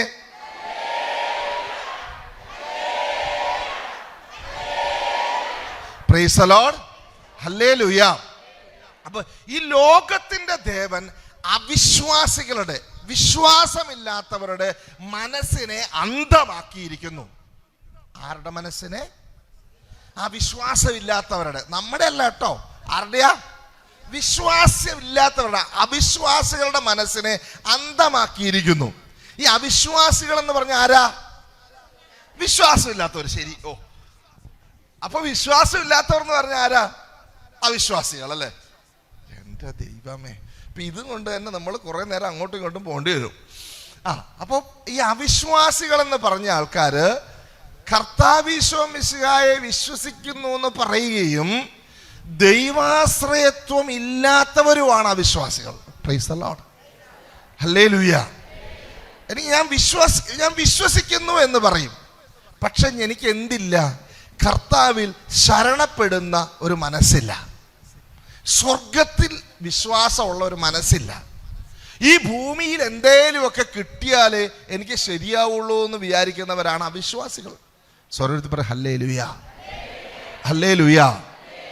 സ്വർഗത്തിൽ നിക്ഷേപം കരുതി വച്ചിരിക്കുന്നവരാണ് ആര്? വിശ്വാസികൾ. സ്വർഗത്തിൽ അക്കൗണ്ട് പോരാ, എന്തും കൂടി വേണം? നിക്ഷേപവും കൂടി വേണം. അങ്ങനെ സ്വർഗത്തിൽ നിക്ഷേപം കൂട്ടി വെച്ചിരിക്കുന്നവരാണ് വിശ്വാസികൾ. അവർ വേഗം കൊണ്ടുപോയിട്ട് നാട്ടിലെ ബാങ്കിൽ കൊണ്ട് അല്ല നിക്ഷേപിക്കാൻ പോവുക. അവർ വിശ്വാസികൾ എന്ത് ചെയ്യും? ഓരോ പ്രവൃത്തിയും സ്വർഗത്തിലെ ബാങ്കിൽ നിക്ഷേപിക്കാനായിട്ട് ഇങ്ങനെ പോകും. ഹല്ലേലൂയ. അവർ ഓരോ കാര്യം വരുമ്പോഴും സ്വർഗത്തിലെ ബാങ്കിലേക്ക് ഇങ്ങനെ കൂട്ടി വെക്കും. സ്വർഗത്തിൽ പറയാം ഹല്ലേലൂയ. എന്നെ പ്രിയപ്പെട്ടവരെ, ഞാൻ ഓർക്കാണ്, സപ്ന എന്ന് പറയുന്ന ഒരു സഹോദരി തൃശ്ശൂരുണ്ടായിരുന്ന ഒരു സാധാരണ ഒരു നേഴ്സിനെ പറ്റിയിട്ട് ഒരുപക്ഷെ നിങ്ങൾ കേട്ടിട്ടുണ്ടാവുമായിരിക്കും. ക്യാൻസർ വന്നിട്ട് 8 മക്കളുടെ അമ്മയായ ആ സഹോദരി ക്യാൻസർ വന്നു. 8ാമത്തെ കുഞ്ഞിനെ പ്രഗ്നൻ്റ് ആയിരിക്കുന്ന സമയത്ത്, ഗർഭിണിയായിരിക്കുന്ന സമയത്ത് അവൾക്ക് ക്യാൻസർ വന്നു. ഡോക്ടർമാർ പറഞ്ഞു, ഈ കൊച്ചിനെ അബോർഷൻ ചെയ്യണം, പെട്ടെന്ന് അബോർഷൻ ചെയ്യണം, എന്നാലേ നിങ്ങൾക്ക് ചികിത്സ തുടങ്ങാൻ വേണ്ടി പറ്റുള്ളൂ, ചികിത്സ പെട്ടെന്ന് തന്നെ നടത്തണം എന്ന് പറഞ്ഞു. പലരും പറഞ്ഞു, അവരോട് പറഞ്ഞു, പിന്നെ അത് ഇവിടെ സ്വപ്നം ജീവിച്ചിട്ടല്ലേ ബാക്കി കാര്യങ്ങൾ, അത് കർത്താവ് ക്ഷമിക്കും, അത് കുഴപ്പമൊന്നുള്ള കാര്യമല്ല, കാരണം അമ്മയുടെ ജീവൻ പ്രധാനമല്ലേ, അപ്പം ചികിത്സ വേഗം തന്നെ ചെയ്യണമെന്ന് പറഞ്ഞു. അങ്ങനെ പറഞ്ഞാൽ തെറ്റുണ്ടോ? ഒരു തെറ്റുമില്ല. അപ്പം വേഗം തന്നെ അബോർഷൻ ചെയ്ത് വേഗം തന്നെ ചികിത്സ ചെയ്യണം അല്ലേ? അങ്ങനെയാണ് ലോകത്തിൻ്റെ മക്കൾ പറയുക. സർവ്വത്ത് പറ ഹല്ലേലൂയ. സപ്ന എന്ത് പറഞ്ഞു എന്നറിയോ? സപ്ന പറഞ്ഞു, ഈ കുഞ്ഞ്, ഈ 8ാമത്തെ കുഞ്ഞ്, ഇവൻ ഈ ഭൂമിയിൽ ജനിക്കണമെങ്കിൽ, അല്ലെങ്കിൽ ഇവനോ ഇവളോ ഈ കുഞ്ഞ് ഭൂമിയിൽ ജനിക്കണമെങ്കിൽ വേറെ ആർക്കും തീരുമാനമെടുക്കാൻ പറ്റില്ല, എനിക്ക് മാത്രമേ തീരുമാനമെടുക്കാൻ പറ്റുള്ളൂ. എൻ്റെ 7 കുഞ്ഞുങ്ങളെ വളർത്താനായിട്ട് ആർക്കും പറ്റും. ആ കുഞ്ഞുങ്ങൾക്ക് അപ്പനുണ്ടാകും, അമ്മയുണ്ടാകും, ഒരുപാട് അപ്പന്മാരും ഒരുപാട് അമ്മമാരും വരും. പക്ഷേ എൻ്റെ ഈ 8ാമത്തെ കുഞ്ഞിന് ജന്മം കൊടുക്കാനായിട്ട് ഈ ലോകത്തിലേക്ക് ദൈവം അയച്ചത് എന്നെയാണ്. അതുകൊണ്ട് ഈ 8ാമത്തെ കുഞ്ഞിന് ജന്മം നൽകിയിട്ട് മതി എൻ്റെ ജീവനെ പറ്റിയിട്ട് ഞാൻ ആലോചിക്കുന്നതെന്ന് പറഞ്ഞു. 8ാമത്തെ കുഞ്ഞിന് ജന്മം കൊടുത്തു, പക്ഷെ അവൾ മരിച്ചുപോയി. ഹല്ലേലൂയ. അവൾ എവിടെ നിക്ഷേപം കൂട്ടിവെച്ചവളാ? സ്വർഗത്തില്. സ്വർഗത്തിൽ പറഞ്ഞ ഹല്ലേലൂയ. തൃശ്ശൂർ രൂപത ഒരു പുസ്തകം പുറത്തിറക്കിയിട്ടുണ്ട് അവളെ പറ്റിയിട്ടൊരു പുസ്തകം. അമ്മമാലാഖ എന്നാണ് അവളെ പറ്റിയിട്ടുള്ള പുസ്തകത്തിൻ്റെ പേര്. കുറേ പേരൊക്കെ അവളുടെ ഖബറിടമൊക്കെ സന്ദർശിച്ച് പ്രാർത്ഥിക്കുന്നൊക്കെ ഉണ്ട്. നമ്മുടെ കൊച്ചു നാട്ടിൽ ഒരു സാധാരണ പെണ്ണ് ഒരു വിശുദ്ധയായിട്ട് ഉയരുകയാണ്. ഹല്ലേലൂയ. ഇങ്ങനെയാണ് പ്രിയപ്പെട്ടവരെ വിശുദ്ധര് ജനിക്കുന്നേ. ഈ കൂട്ടത്തിൽ എത്ര പേര് വിശുദ്ധരാകാനായിട്ട് ആഗ്രഹിക്കുന്നുണ്ട്? ഇത്രയും പേരുള്ളോ? ഈ അൾത്താരയിൽ ഇതുപോലെ നമ്മുടെ സിനായ് ധ്യാനകേന്ദ്രത്തിന്റെ സൈഡിൽ ഒരുപാട് വിശുദ്ധരുടെ രൂപങ്ങളുണ്ട്. ഇതുപോലെ നിങ്ങളുടെ രൂപം ഇങ്ങനെ വെച്ചിരിക്കുന്നത് സ്വപ്നം കണ്ടിട്ടുള്ളവർ എത്ര പേരുണ്ട്? ആരുമില്ലേ? ഷേടോ, എൻ്റെ തമ്പുരാൻ, ഒരാൾ പുറകിൽ നിന്ന് കൈവെക്കുന്നുണ്ട്, ഒരു മുന്നിൽ ഒരു കൊച്ചും കൈവെക്കുന്നുണ്ട്. പോയി. നമ്മൾ ആരും വിശുദ്ധരാകാൻ ആഗ്രഹിക്കുന്നില്ലേ? ഇല്ലേ? അപ്പൊ പിന്നെ നമ്മുടെ രൂപം എടുത്ത് വെക്കുന്ന എവിടെ? ചാവറയച്ചന്റെ രൂപം വെച്ച പോലെ, പാദ്രിയപ്പയുടെ രൂപം വെച്ച പോലെ, ഫ്രാൻസിസ് അസീസിന്റെ രൂപം വെച്ച പോലെ നമ്മുടെ രൂപമൊക്കെ എടുത്ത് വെക്കും. വേണ്ടേ? വേണം. അത് സ്വപ്നം കാണണം. നമ്മള് അത് സ്വപ്നം കണ്ടുകൊണ്ട് വേണം നമ്മുടെ ഓരോ ദിവസവും ജീവിക്കാൻ. അങ്ങനെയുള്ളവരെ എവിടെ നിക്ഷേപം കൂട്ടിവെക്കുള്ളൂ? സ്വർഗത്തിൽ നിക്ഷേപം കൂട്ടിവെക്കുള്ളൂ. അല്ലാത്തവര് ഭൂമിയിൽ അയ്യോ എൻ്റെ കൊച്ചിൻ്റെ പരീക്ഷ പാസ്സാകണം കർത്താവേ, എൻ്റെ വീട് പണിയൊക്കെ ഒന്ന് വേഗം പൂർത്തിയാക്കണം കർത്താവേ, എൻ്റെ കടമൊക്കെ ഒന്ന് ഇളച്ചു കിട്ടണം കർത്താവേ, പറ്റുമെങ്കിൽ സർക്കാർ ഈ കടമൊക്കെ ഒന്ന് എഴുതി തള്ളിയാൽ മതിയായിരുന്നു കർത്താവേ. ഇത് മാത്രമേ നമ്മുടെ ചിന്തയിലുണ്ടാവുള്ളൂ. ആരുടെ ചിന്തയില്? ഭൂമിയിൽ നിക്ഷേപം കൂട്ടിവെക്കുന്നവരുടെ ചിന്തയില്. ആരുടെ ചിന്തയില്? ഭൂമിയിൽ നിക്ഷേപം കൂട്ടിവെക്കുന്നവരുടെ ചിന്തയില്. സ്വർഗത്തിൽ നിക്ഷേപം കൂട്ടിവെക്കുന്നവരുടെ ചിന്തയിൽ എന്താ വരുമെന്നറിയോ? കടബാധ്യത വന്നു എന്ന് വിചാരിക്കട്ടെ. എൻ്റെ കടബാധ്യത എൻ്റെ ദൈവം അറിയാതെയല്ലോ, അതുകൊണ്ട് വന്നോട്ടെ. ആകാശം ഇടിഞ്ഞ് വീണോട്ടെ, എനിക്കൊരു കുഴപ്പമില്ലെന്ന് പറയുന്നവരാണ് ആര്? സ്വർഗത്തിൽ നിക്ഷേപം കൂട്ടിവെക്കുന്നവര്. രോഗങ്ങൾ വന്നോട്ടെ, ഒരു പ്രശ്നമില്ല. കഴിഞ്ഞ ദിവസം കേരളത്തിന്റെ സ്വന്തം വിശുദ്ധ അൽഫോൻസാമ്മയുടെ തിരുനാൾ നമ്മൾ ആഘോഷിച്ചത് അല്ലേ? സ്വർഗത്തിൽ ഒരുപാട് നിക്ഷേപം കൂട്ടിവെച്ച്, രോഗങ്ങൾ, സഹനങ്ങളായ നിക്ഷേപങ്ങൾ മുഴുവൻ കൂട്ടിവെച്ച് ഈ ധ്യാന കേന്ദ്രത്തിന്റെ സൈഡിൽ ഒരു രൂപവും സംഘടിപ്പിച്ചു വെച്ചു. ആര്? അൽഫോൻസാമ്മ. അപ്പൊ അങ്ങനെ സ്വർഗത്തിൽ നിക്ഷേപം കൂട്ടിവെക്കുന്നവരായിട്ട് ഇന്നീ ശുശ്രൂഷയിൽ പങ്കെടുക്കുന്ന ഓരോരുത്തരും മാറണം എന്നുള്ളതാണ് ദൈവത്തിന്റെ ഇഷ്ടം. സ്വരത്തിൽ പറയാം ഹല്ലേലൂയ. യേശുവേ നന്ദി. ഈ ലോകത്തിൽ നിക്ഷേപം കൂട്ടിവെക്കരുത്. ലോകത്തിൽ നിക്ഷേപം കൂട്ടിവെച്ചാൽ അത് കള്ളന്മാര് കൊണ്ടുപോകും, തുരുമ്പ് പിടിച്ചു പോകും, കീടങ്ങൾ വന്ന് നശിപ്പിച്ചു കൊണ്ടുപോകും. പക്ഷേ സ്വർഗത്തിൽ നിക്ഷേപം കൂട്ടിവെച്ചാൽ അതാരും എടുത്തോണ്ട് പോവില്ല. അടയാളം ഈശോ പറഞ്ഞു തന്നു. നീ ആരാണ്, എങ്ങനെയാ നീ നിക്ഷേപം കൂട്ടിവെക്കുന്ന അടയാളം ഈശോ പറഞ്ഞു തന്നു. നിന്റെ നിക്ഷേപം എവിടെയോ അവിടെ ആയിരിക്കും നിന്റെ ഇവിടെ നിറങ്ങിക്കഴിയുമ്പോ തന്നെ അച്ഛാ പ്രാർത്ഥിക്കണേ. എന്നെ പറ്റി ധ്യാനത്തിന് വന്നിട്ട് ആദ്യത്തെ ദിവസം വന്നിട്ട് ഈ ഒരു ദിവസം ശുശ്രൂഷ പങ്കെടുത്തിട്ട് തിരിച്ചു പോകുമ്പോ എന്തിനാ ഇങ്ങനെ നെഞ്ചത്തടിക്കുന്നത്? അച്ഛാ പ്രാർത്ഥിക്കണം. എല്ലാം തീർന്നു, ഞാൻ പെട്ടു, ഞാൻ നശിച്ചു. എന്ത് നശിച്ചെന്ന്? നീ എവിടെയാ നിക്ഷേപം കൂട്ടിവെക്കുന്നേ?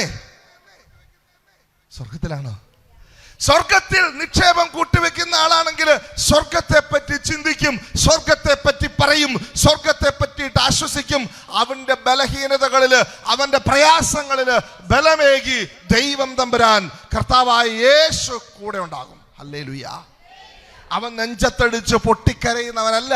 അവൻ കരയുന്നത് എപ്പോ മാത്രമാണെന്നറിയാവോ? സ്വർഗത്തിൽ നിക്ഷേപം കൂട്ടിവെക്കുന്നവൻ കരയുന്നത് എപ്പോഴാ? സ്വന്തം പാപങ്ങളെ ഓർത്തിട്ട് മാത്രമേ കരയുള്ളൂ. എപ്പോഴേ കരയുള്ളൂ? സ്വന്തം പാപങ്ങളെ ഓർത്തിട്ടേ കരയുള്ളൂ. കാരണം എന്താ? ഈ പാപങ്ങൾ കാരണം എനിക്ക് സ്വർഗത്തിലേക്ക് പോകാൻ സാധിക്കാതെ പോകുമോ എന്ന ഓർത്ത് മാത്രം കരയുന്നവനാണ് സ്വർഗത്തിൽ നിക്ഷേപം കൂട്ടിവെക്കുന്നവൻ. അല്ലാതെ ഭൂമിയിലെ സങ്കടങ്ങളെ പറ്റിയിട്ട്, ഭൂമിയിലെ പ്രയാസങ്ങളെ പറ്റിയിട്ട്, ഭൂമിയിലെ രോഗങ്ങളെ പറ്റിയിട്ട്, ഭൂമിയിലെ സമ്പത്തിനെ പറ്റിയിട്ട് ഓർത്ത് അവൻ കരയില്ല. സ്വർഗ്ഗത്തിൽ പറഞ്ഞ ഹല്ലേലൂയ. കൈയടിച്ച് നല്ല കരങ്ങളടിച്ച് കർത്താവിന് നല്ല മഹത്വം കൊടുത്തേ, നല്ല മഹത്വം കൊടുത്തേ, നല്ല മഹത്വം കൊടുത്തേ. ഒരു ഹല്ലേലൂയ പറഞ്ഞുകൊണ്ട് കൈയടിച്ചേ, ഹല്ലേലൂയ പറഞ്ഞുകൊണ്ട് കൈയടിച്ചേ, ഹല്ലേലൂയ പറഞ്ഞുകൊണ്ട് കൈയടിച്ചേ, ഹല്ലേലൂയ പറഞ്ഞുകൊണ്ട് കൈയടിച്ചേ, ഹല്ലേലൂയ പറഞ്ഞുകൊണ്ട് കൈയടിച്ചേ. പോരാ, ശക്തിയോടെ ഹല്ലേലൂയ പറഞ്ഞുകൊണ്ട് കൈയടിച്ചേ. ആമേൻ, ആമേൻ. സ്വരം ഉയർത്തി ഹല്ലേലൂയ, ഹല്ലേലൂയ. പ്രിയപ്പെട്ടവരെ,